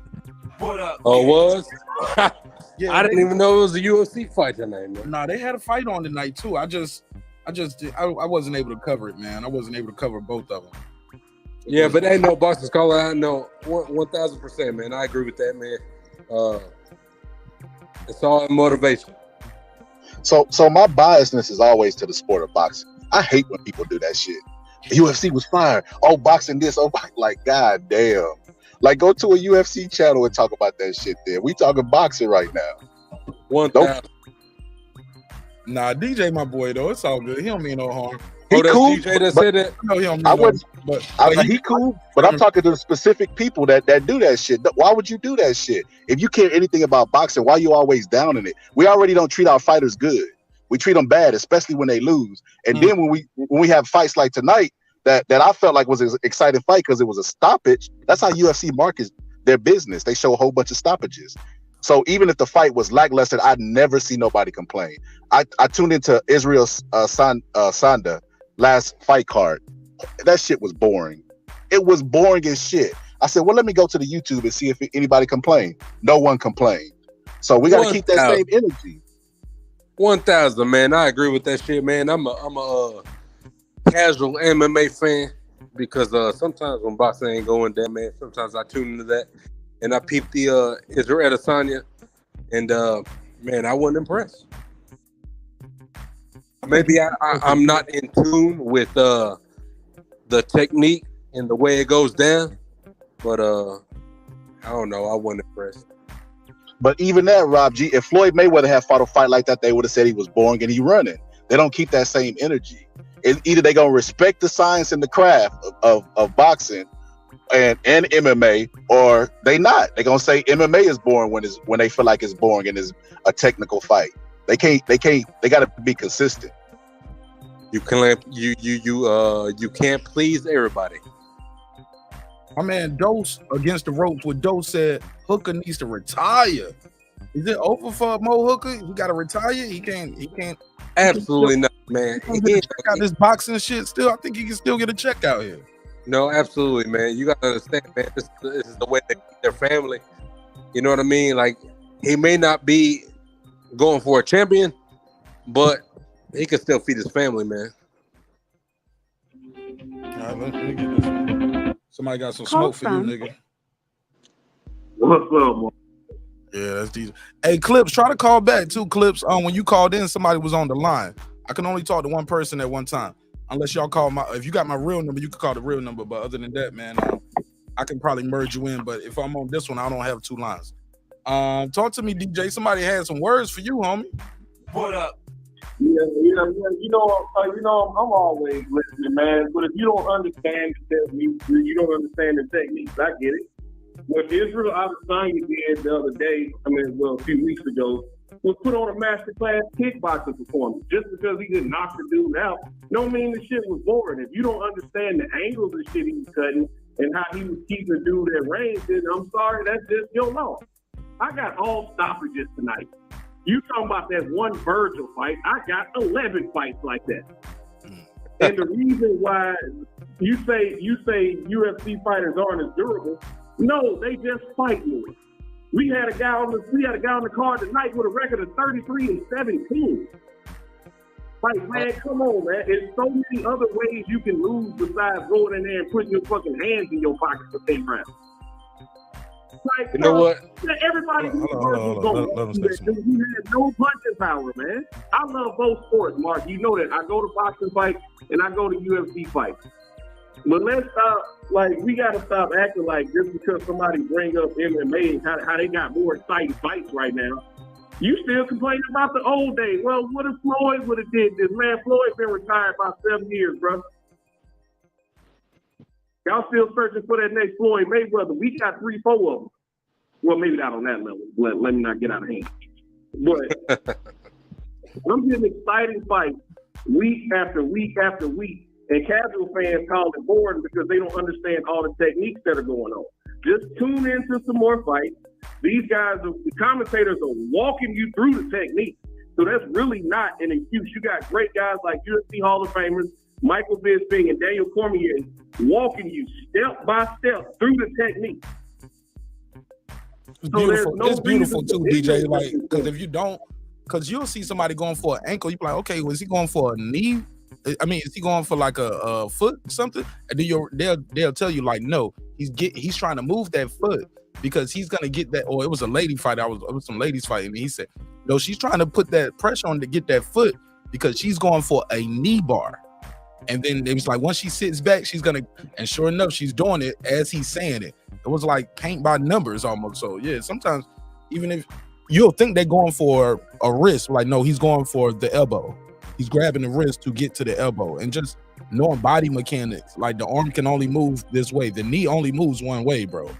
You get what I'm saying? Well, I'm talking about the elbow. The elbow only moves one way. The knee only moves one way, bro. And you'll just absolutely.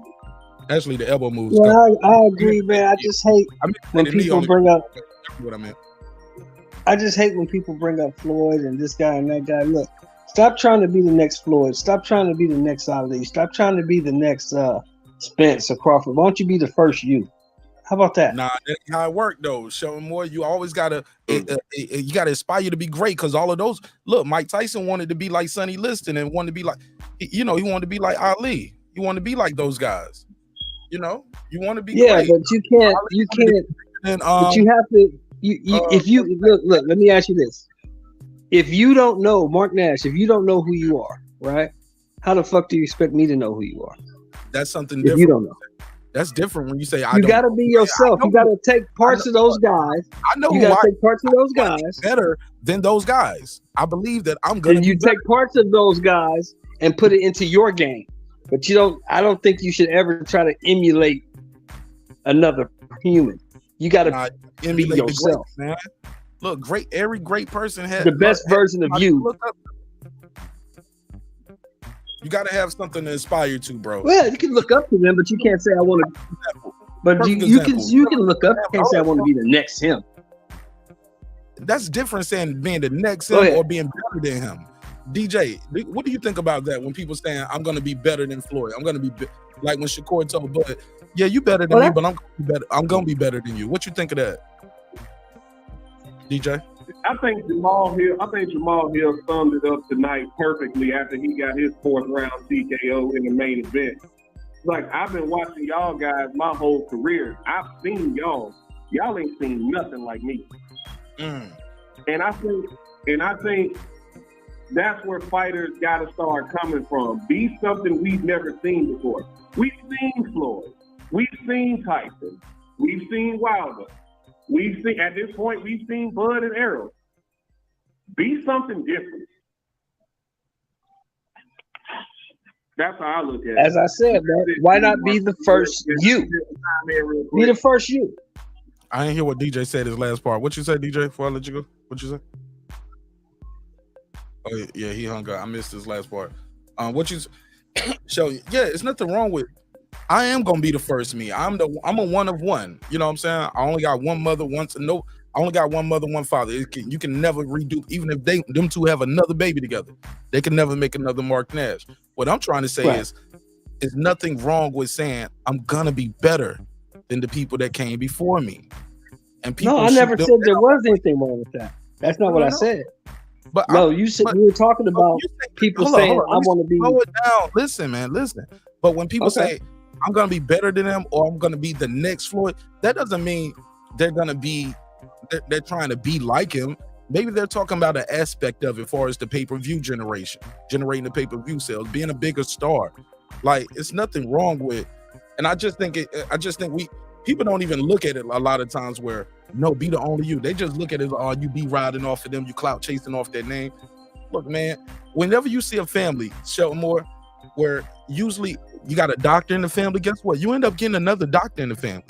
You got a lawyer in the family, you get another lawyer. Somebody in construction, you get somebody else in construction. Because once you know where you came from, you know what you can aspire to be. Right. I get that. Nothing wrong with that, but go ahead. I get that. That's my point. I get that. But I just don't like when people say, I want to be the next this guy, that guy. I don't want to be, I've never wanted to be like anyone. I've always wanted to be like myself. That's I guess that's why I don't understand. But Shelton Moore, hold on. Now, you did have some OGs growing up, right? Yeah. I agree 1,000%. You made some bad decisions, right? Yeah, I had some OGs growing up. I had a lot of people, some influences, but I never wanted to be like them. You won't emulating the moves of them OGs, getting in a little trouble, doing shit you shouldn't have been doing in the street. Yeah. But see, I've always been the type of person that I didn't move with the crowd. I didn't hang with a bunch of people. I did stuff by myself because I knew for a fact that I will never tell on me.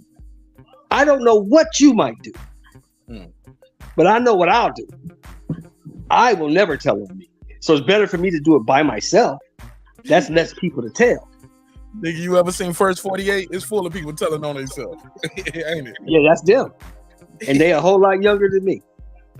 Yeah, hey man, I think it's one thing, man. Whenever you want to pick up some lessons on the way and be your own person versus trying to emulate someone. Yes, I agree 100%, brother. Break it down, Roger. What's that? Break it down. I think I just did. No. You said it's one thing to. I want to hear it again. Say it again for me. I said it's one thing to be able to pick up lessons along the way from those that paved the way, but you still want to be your own individual person. You know what I mean? Like, yeah, you can pick up some things from the pioneers that paved the way, but at the end of the day, man, you're going to be your own person. You don't want to emulate nobody. You want to be you. But you can definitely learn from those that did it before you. Yeah. Boston Scholar, what say you? So I've been waiting to answer DJ. I had already addressed this a while ago.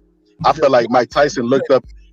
Floyd Mayweather said that one day he was in the gym and Mike Tyson was there and he seen Mike Tyson with a whole bunch of jewelry, a whole bunch of cars, and he said, "I'm gonna get that."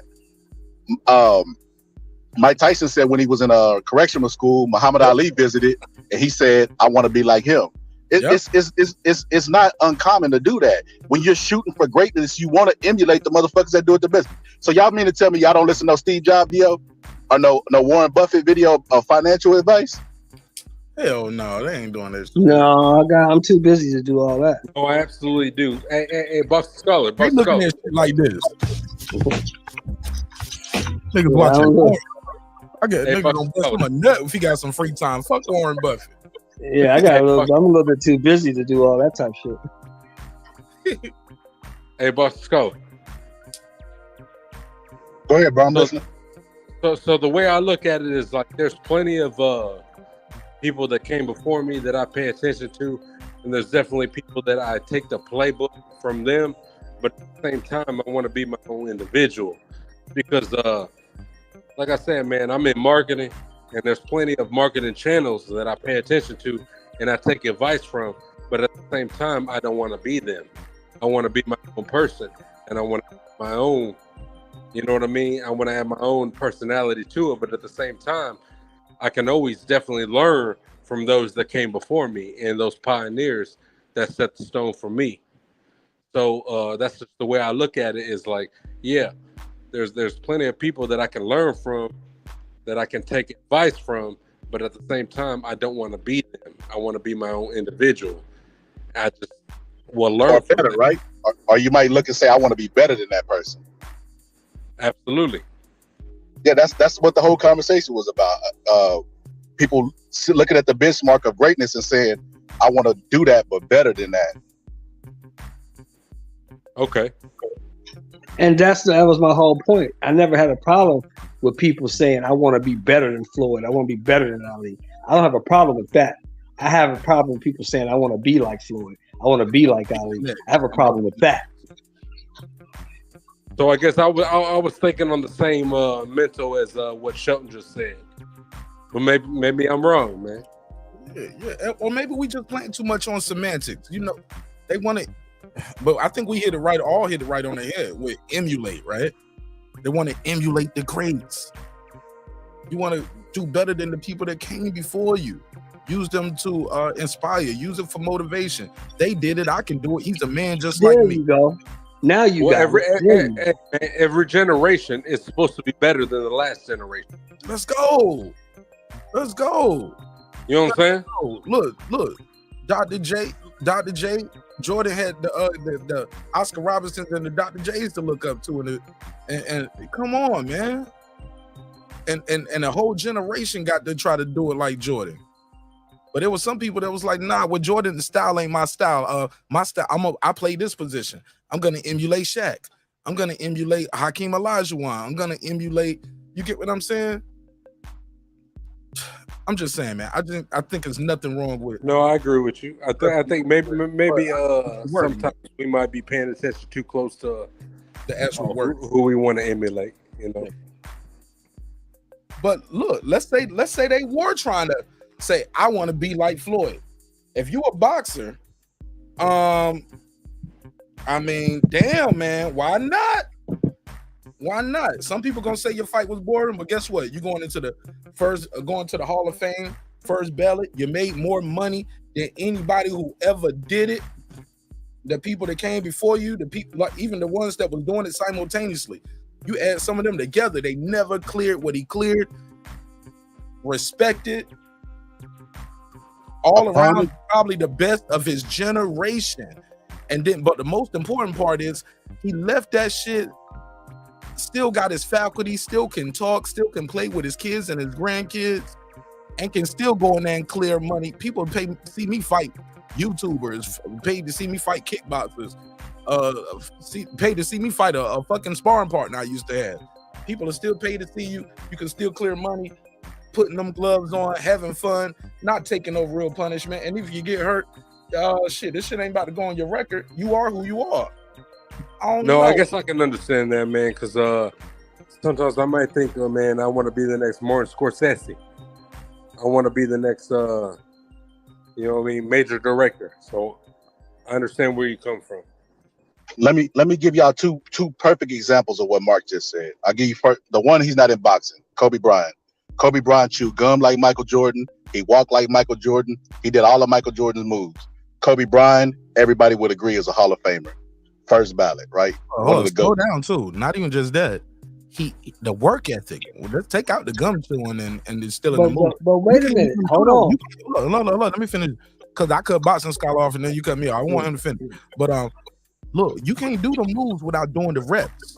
Them 1,000 shots from here, 1,000 shots from there. Take a break. Do 1,000 shots here, 1,000 shots there.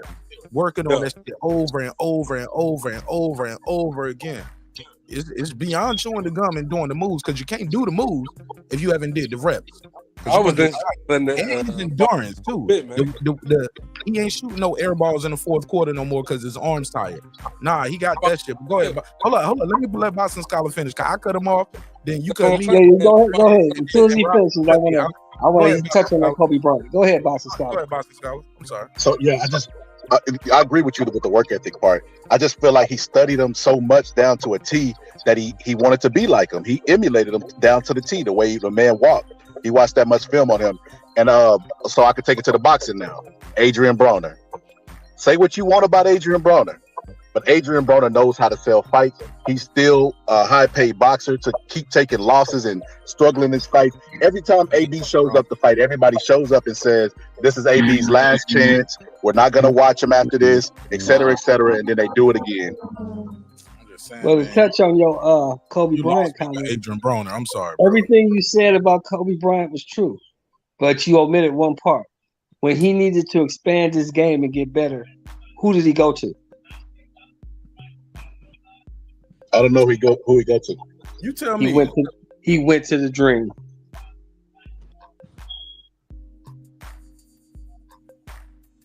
Break it down. Go ahead. He went to Hakeem Olajuwon. He didn't go ask Michael Jordan to help me expand my game. He didn't go ask Dr. J, any of those dudes to help him expand his game. He took parts of Michael Jordan, but he needed to improve his game. He wanted to get better to win more championships without Shaquille O'Neal. He went to Hakeem Olajuwon. The point I was making is that he emulated the greats. He went to Hakeem to emulate him and give him free game. So I feel like Adrian Broner. I would listen. By no means am I saying Adrian Broner's even close to Floyd. So let's not mix up our words. I'm just saying we know that Adrian Broner emulates Floyd. He even talks like him when he's like, that he got that from Floyd Mayweather. Everybody knows that. And hey man, we understand where you come from, Barcelona, man. We ain't talking about cooking though. Particulars, bro. Keep cooking, bro. Yeah, let them cook. It's okay. Hey, right after this, we're gonna do members only anyway, and you're gonna be able to have all the time you want to, Rob G. You know how we do on members only. Barcelona, keep cooking, bro. He's cooking. Yeah. I just feel like AB emulated Floyd, and it turned out well for him, considering like he's a fighter that don't let his hands go. He still gets big money fights. You know what I mean? Like he still got his faculties. That's something that he emulated and got from Floyd. Not taking a lot of punishment in the fight. So it's never a bad thing to emulate greatness. That's what you're supposed to do. Hold on, bro. Not taking a lot of punishment because he ain't taking no risks neither. Ain't he fighting lower opposition? He ain't throwing no. He's on the back foot. He's holding. He's Pacquiao, Mikey Garcia. He didn't take no risk in those fights. He took a risk by signing a fight. No. I mean, like once the fight is in there, bro, he knew how to, elite fighters know how to survive and not get knocked out. That's holding, that's backpedaling, especially if he has just better foot movement. He's more athletic than Pacquiao and Mikey Garcia. He's definitely more athletic, and that's how he was able to survive. But I mean, then granted, I think he should get more credit for the Pacquiao fight. I think he did do a little bit more, but all that I beat the boy is what messed him up. But yeah, man, let's damn, we almost at 100 votes. We ain't even at 50 likes. Yeah, I'm about to end this one. Yeah, that's how we do that one. Hey, Rob G, we're gonna rock with the people that rock with us. I can't even get people to hit the like button. Got 100 votes. Damn, man. Hey, man, if you fucking around, Rob G, you ain't got to do that. You ain't got to do that. We good. We just all gonna I'm saying is this, man. Sign up. Yeah, man, we're gonna rock with the people that rock with us, man. We almost at 100 votes on the survey. I can't even get 40 likes. That's crazy. That's crazy. Mark, sign up for the shit, man. Support him. Support this man. He made this possible. He made it possible. I'm gonna show you. I've never met him, but he's a great man. Oh shit! Everybody knows. Everybody knows. Damn, Nigga, how you know he a great man and you ain't never met the motherfucker? You don't shut your stupid ass up. Hey, I'm gonna put it like this, bro. If you gonna spend a certain amount of time, you know what I'm saying? Fuck. Time is unreplaceable. Money, you can always get it back. So you can always spend $3, but you can't get $3 of time back.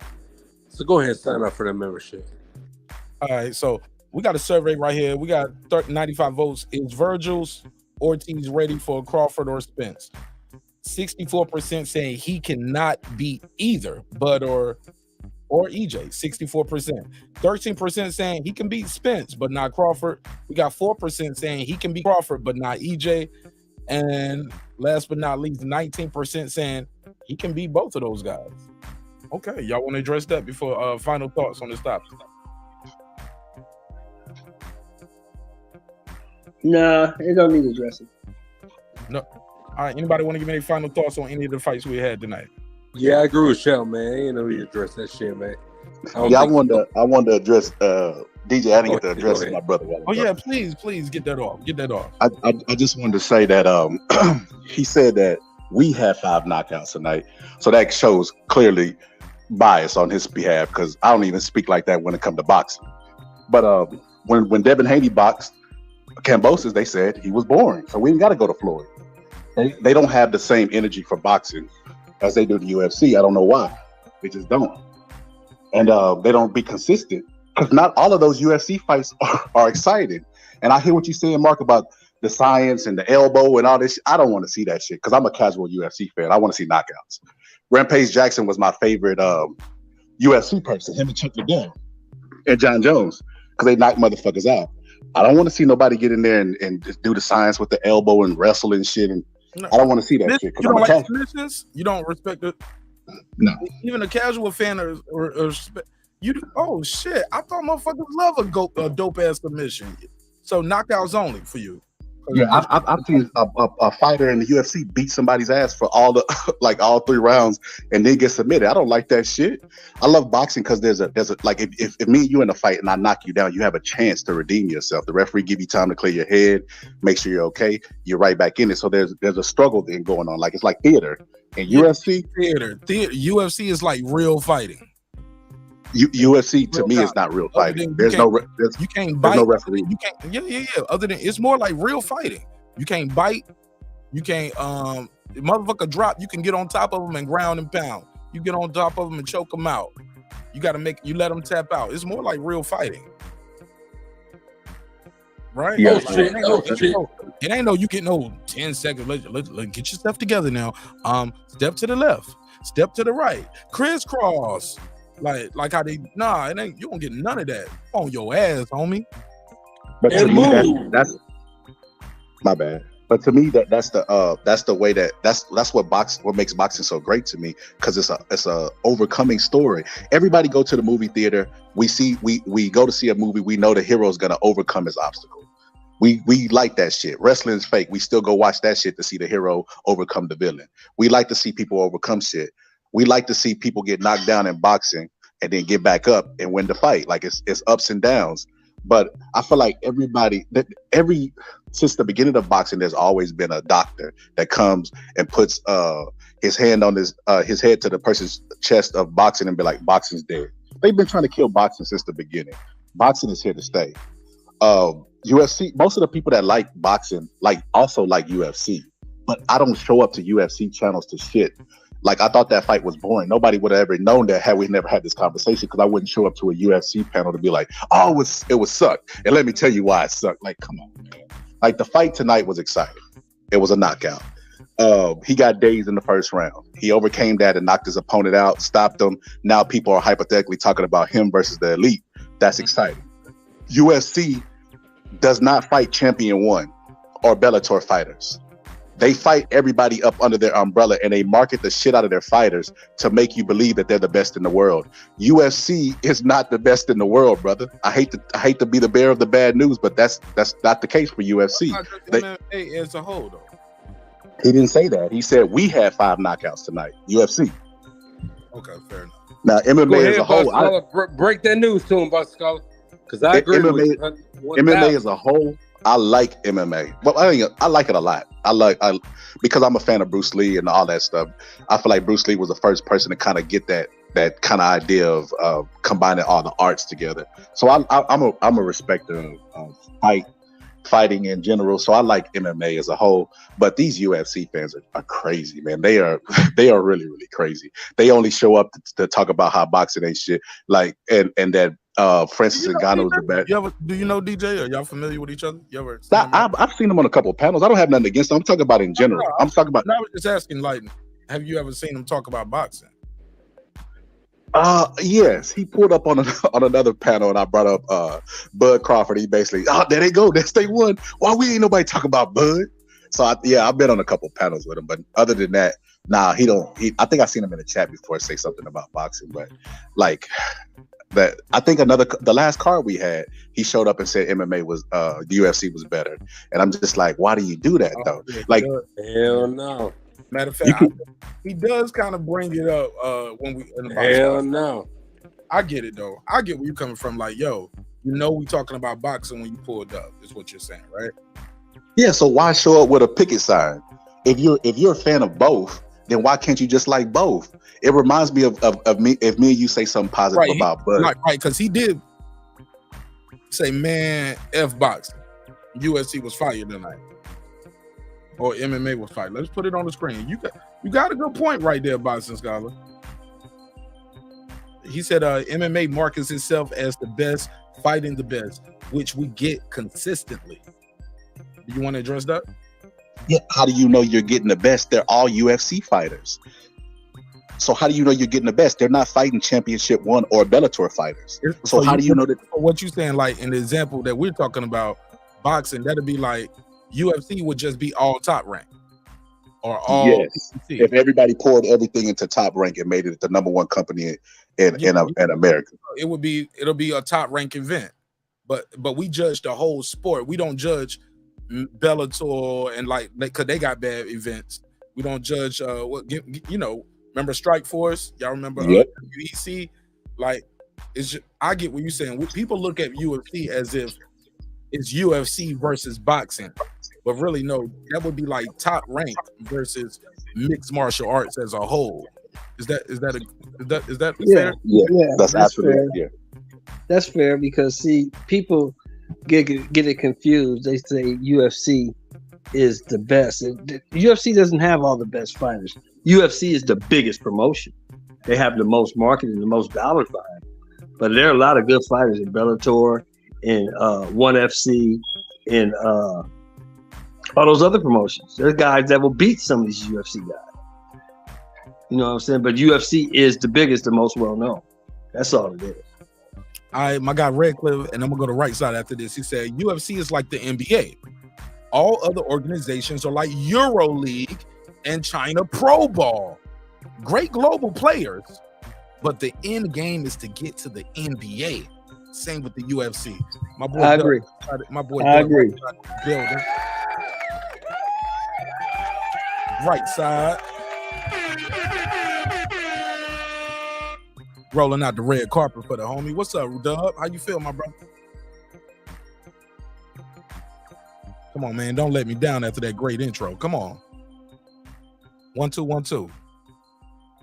Can't hear you, bro. And your mic is unmuted, so I can't hear you. So it must be something wrong with your settings. Oh, your mic volume is down. Check 1 2. Right side. Try to talk now. There you go. Can you hear me? There you go. I don't know what you did. Your mic volume was down. I was able to turn it up though. Cool. Yeah, no. So I can't speak on the whole and I'll speak boxing with you. The UFC shit, I really can't speak on that. So I'm gonna let y'all keep cooking. Okay, that's cool. I was just giving you your props. No, you good, bro. You good. You good. Let me ask you this. What did you think of Ortiz fight tonight? Did you see it? Yeah, I watched that fight. All right, well, look, we're going into members only right after this in about 13 minutes. And Deuce Times just joined, and he got some interesting stuff that he gonna pull up. We're gonna get into some hip hop tonight too. So, but we're gonna talk about saying hip hop. But pull up for that. Hell of a bro, you had me rolling last night, bro. You a crazy motherfucker, bro. You had me rolling, nigga. We'll talk about it. We'll talk about that, Mark. We'll talk about that. Yeah, absolutely, fair enough. Let me say this.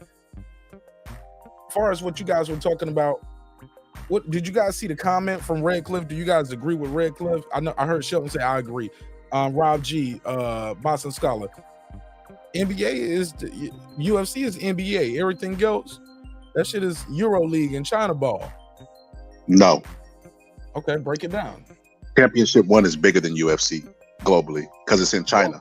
Who? Championship 1. Championship 1. It never heard of it. Because you're in America.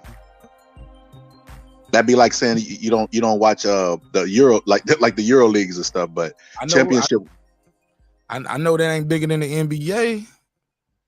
So I'll say this. This is what I say to that. Championship 1 is bigger than the UFC.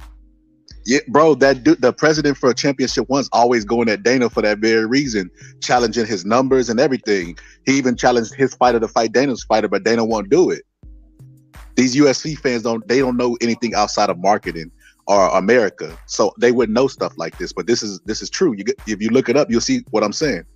I'm gonna look it up right now. Championship 1, bigger Championship 1, and you said Why don't we? Why is it that? Why they don't get no pay-per-views in the U.S.?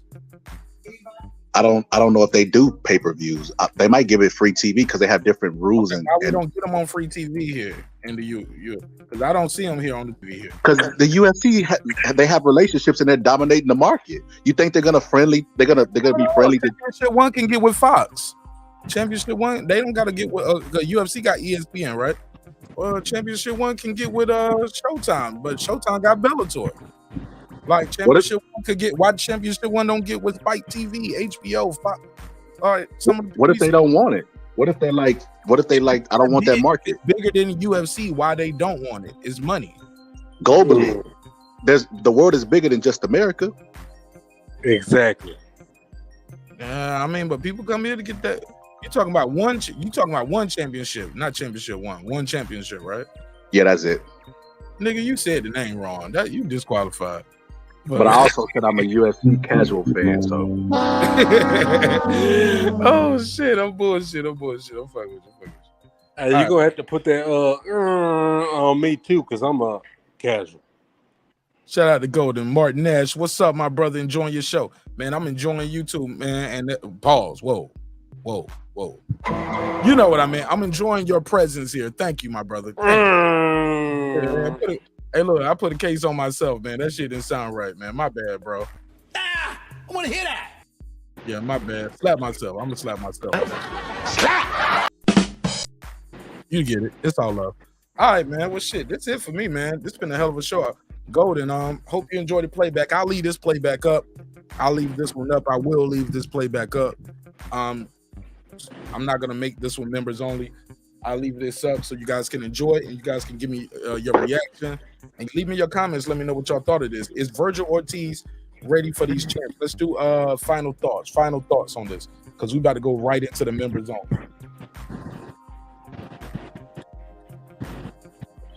Well, go ahead. Great show as always, Mark. I say again, Virgil's not ready for the top guys, but go ahead and keep cooking. Always great content. I'll see you on the next one, brother. Man, I appreciate you, man. Thank you so much for your time. Thank you for your energy, Uncle Show, and I really appreciate you, man. And happy birthday too. When's your birthday? I heard you throwing a party out there. Next Saturday. When is your birthday? Is it on Saturday? The 13th. And what next Saturday, the 13th. That's Saturday. Okay. That's Saturday. Yeah, so I will be missing I will miss all of the Teofimo Lopez fight, but I will call you Sunday morning or Sunday afternoon whenever I wake up, and you'll tell me who won. Oh, hey, salute the show, man. Hey, check this out. Hold on. Rob G, hold on. I got a couple questions for Sheldon before I let him go. Sheldon, right. So where you throwing your party? I heard you throwing a birthday bash. Yeah, San Bernardino. It's a birthday party / retirement party, all inclusive. What? That's what I wanted to hear. Yeah. That's what I wanted to hear. See, I know what I be doing. What I'm doing. Motherfuckers be thinking. Never heard of Nah, it. fuck you. You know what I be doing when I'm doing, when I do it, how I do it. Happy retirement, my brother. Man, how Thank many you, years sir. on the job, man? How many years? 26. 26. Congratulations, Sheldon. Thank you, sir. Man, you don't put in some work, man. 26 years. Yes, sir. Hey, let me get my word. Enter the old man zone. You a senior citizen, nigga. You a senior citizen, man.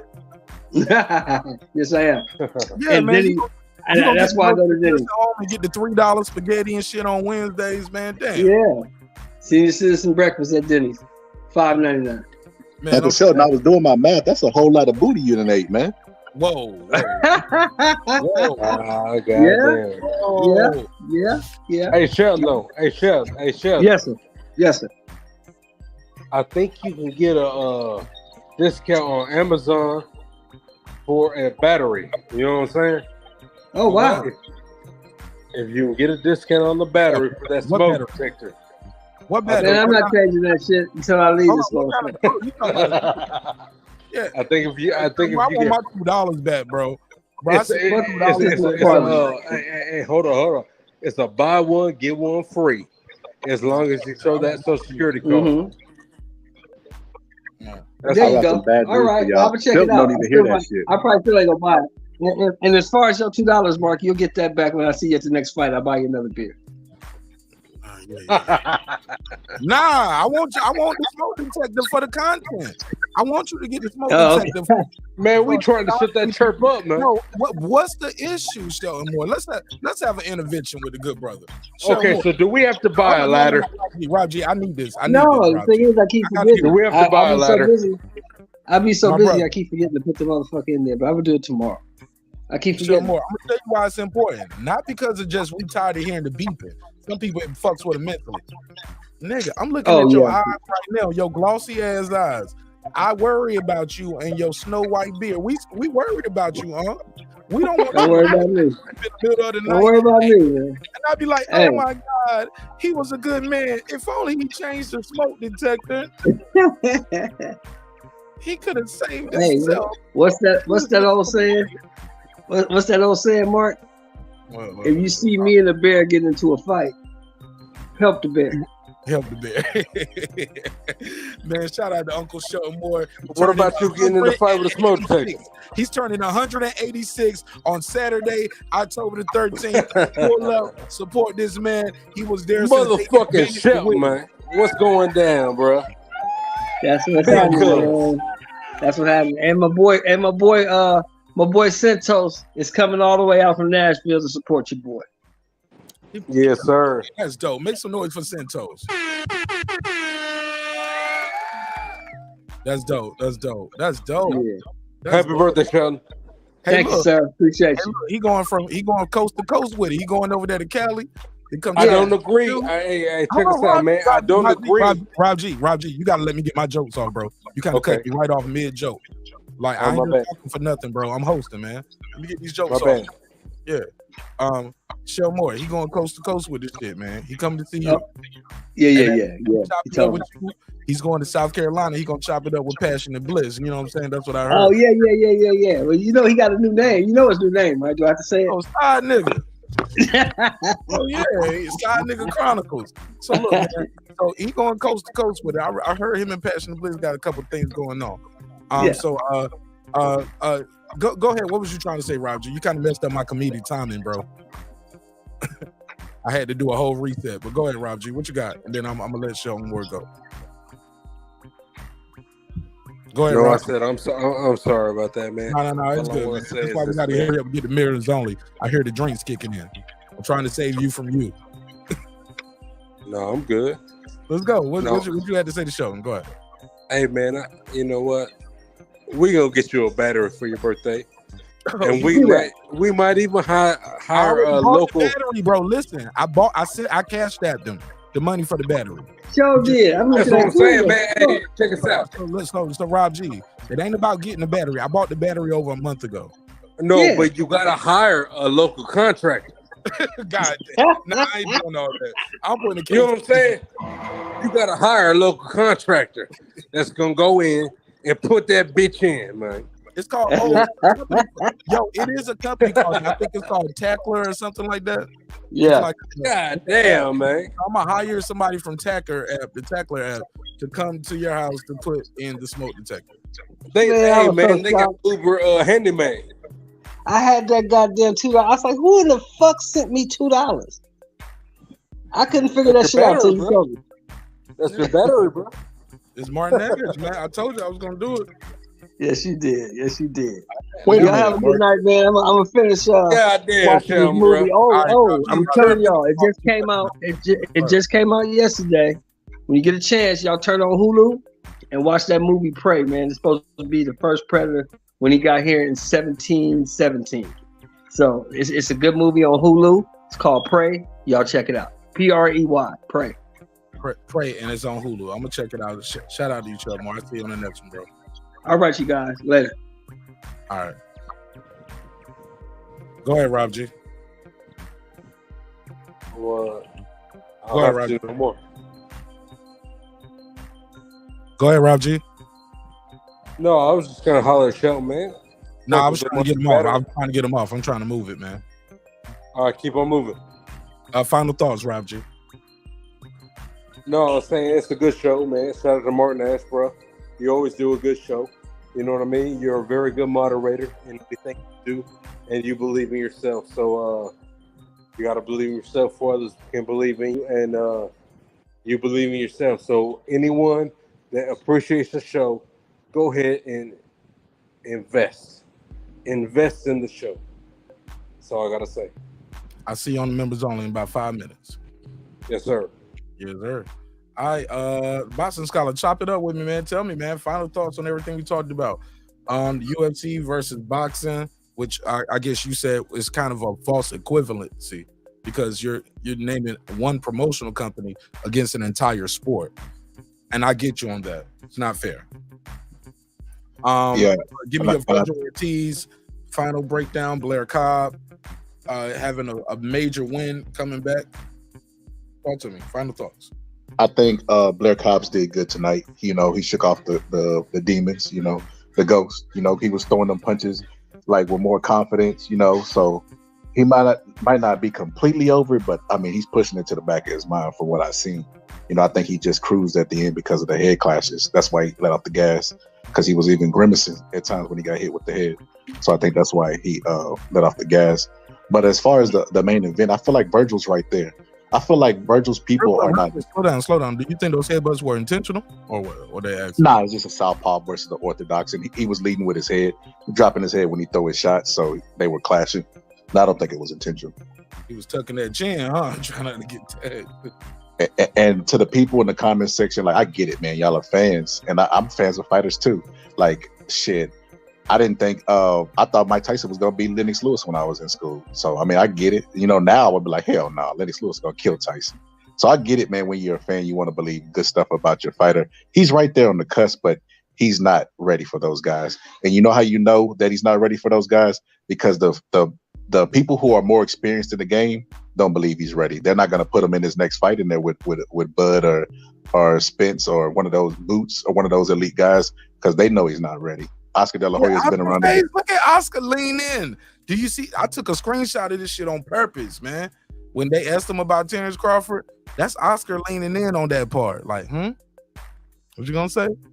He's experienced. He knows. Him and Bernard Hopkins know. But hold up, it's so many ways you can read this. Like, I want to hear what you're gonna say, but also, people, if you don't rock with him and you're looking for a reason, you can say Oscar looking at him to say, make sure you say what I told you to say. You know what I mean? Stick to the script. Don't do this or do that. You know, there's so many ways you can look at this. If you don't like somebody, everything they do is under a microscope. You get what I'm saying? So, but go ahead. I was just agreeing with you. Yeah, I think I agree with you. I think his handlers are experienced in the game and they don't think he's ready yet. I think he's right there on the cusp, and I think they see the same thing. And I think in the future, these will be good fights. You know, they're going to be built up to be very good fights. But he has a lot. He has a lot to work on and learn. Like not to be so anxious. Be patient. A lot of times he was leaning in. He was leaning in. I had to go back to the film. I even though he's a southpaw, I think he was steering him with a check left foot. Check right hook. I know that's the lead hand. I know that's the lead hand. But I remember. Yeah. I gotta go back, but I remember him leaning in so far, bringing his head to him, that he was able to just steer him with the left hand. I know the right hand is the lead for the southpaw, but I think he was steering him with the left, if I remember right. I might be wrong though. I only watched it once. He was doing the Olay with him. Virgil would come with that right hand. He would do an Olay, and you're right. He would use the right and the left to parry and push Virgil towards the turnbuckle, push him towards the corner. Like, he don't duck, bro. The way he made Virgil miss by a city block when he did make him miss. Some would say Vergil Ortiz won the fight, but might have got exposed tonight. What would you say to that? That was the point, basically. I think I started the video that way, but I didn't want to offend my Latino brothers and sisters. They were like, "Oh, why you hating on the Mexicans?" You know, that was a terrible accent. No disrespect, but you get what I'm saying. They can be like, "Oh man, you ain't giving them enough credit, man." So I don't like the word exposed either. I don't like that word either. I would say he showed his flaws. You know, every fighter. I love the word exposed. I use it all the time. I would say I'm about to expose you. She's like, nigga, you expose yourself. I'm your wife. I'm like, shut up. Think you're smart, huh?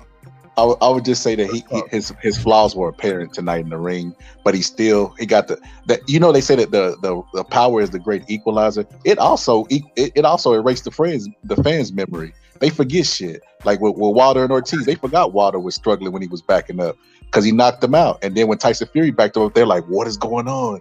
Why is this happening?" Because it make you forget about your flaws. It make the fans forget about your flaws. But to people who know the sport of boxing, they see those flaws and they capitalize on them, or they formulate game plans on how to beat you. And I think he needs like maybe two more fights, and he has to stay active in the ring too. He had ring rust tonight.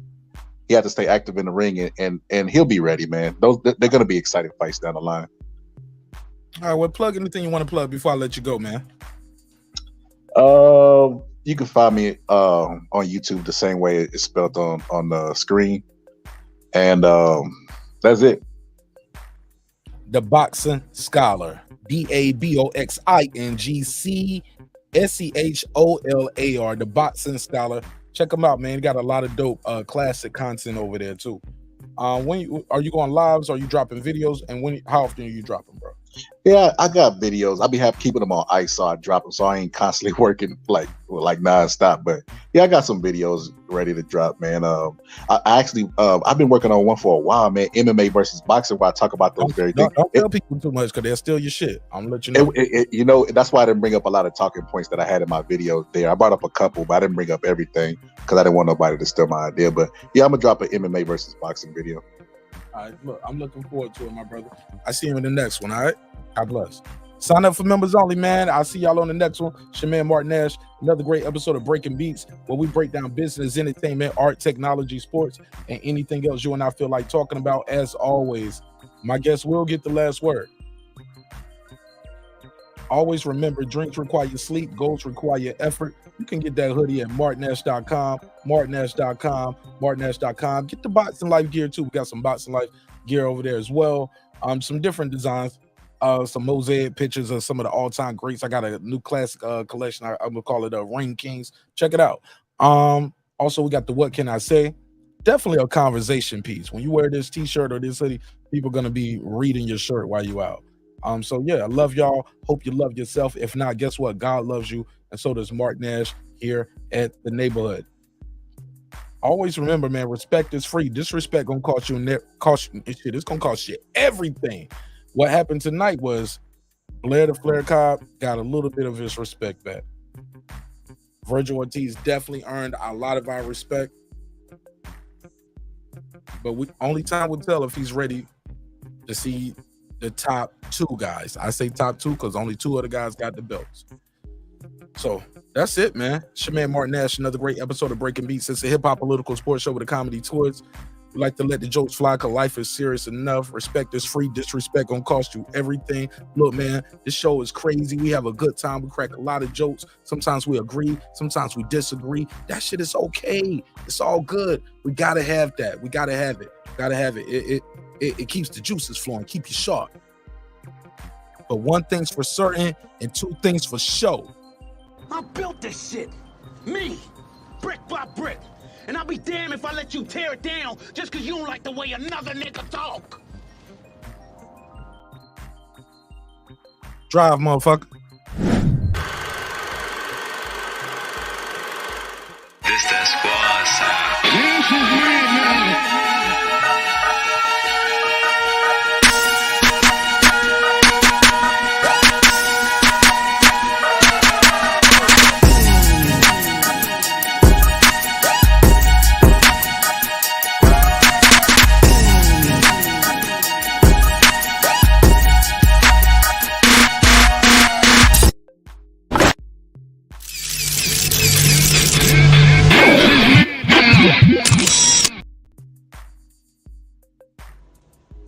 Subscribe. I don't care how many subscribers he has. Support him. So he made all this possible. He made this possible. Nah, Dr. Mark. God made this possible. God made all of this possible, and so did dope as individuals like my boy Deuce Times. What up? Brandon Washington. What up? Born Supreme. What up? Karma Serene. Lisa Bells. What up? That guy Eclipse 330. What up? Ace Retro. What up? Lady Shan Dun Dem Season. What up? Dub Right Side. What up? Jake Legault. What up? Rod of the Storm. What up? Boxing Lounge. What up? Taint the Sweet Science Examiner. He's an architect. What up? Pure Road. What up? D Bevel the Champ. What up? Rob G. What up? And Derek Lincoln. Love y'all. See you on the next one. Peace. Members only live start now. Members only live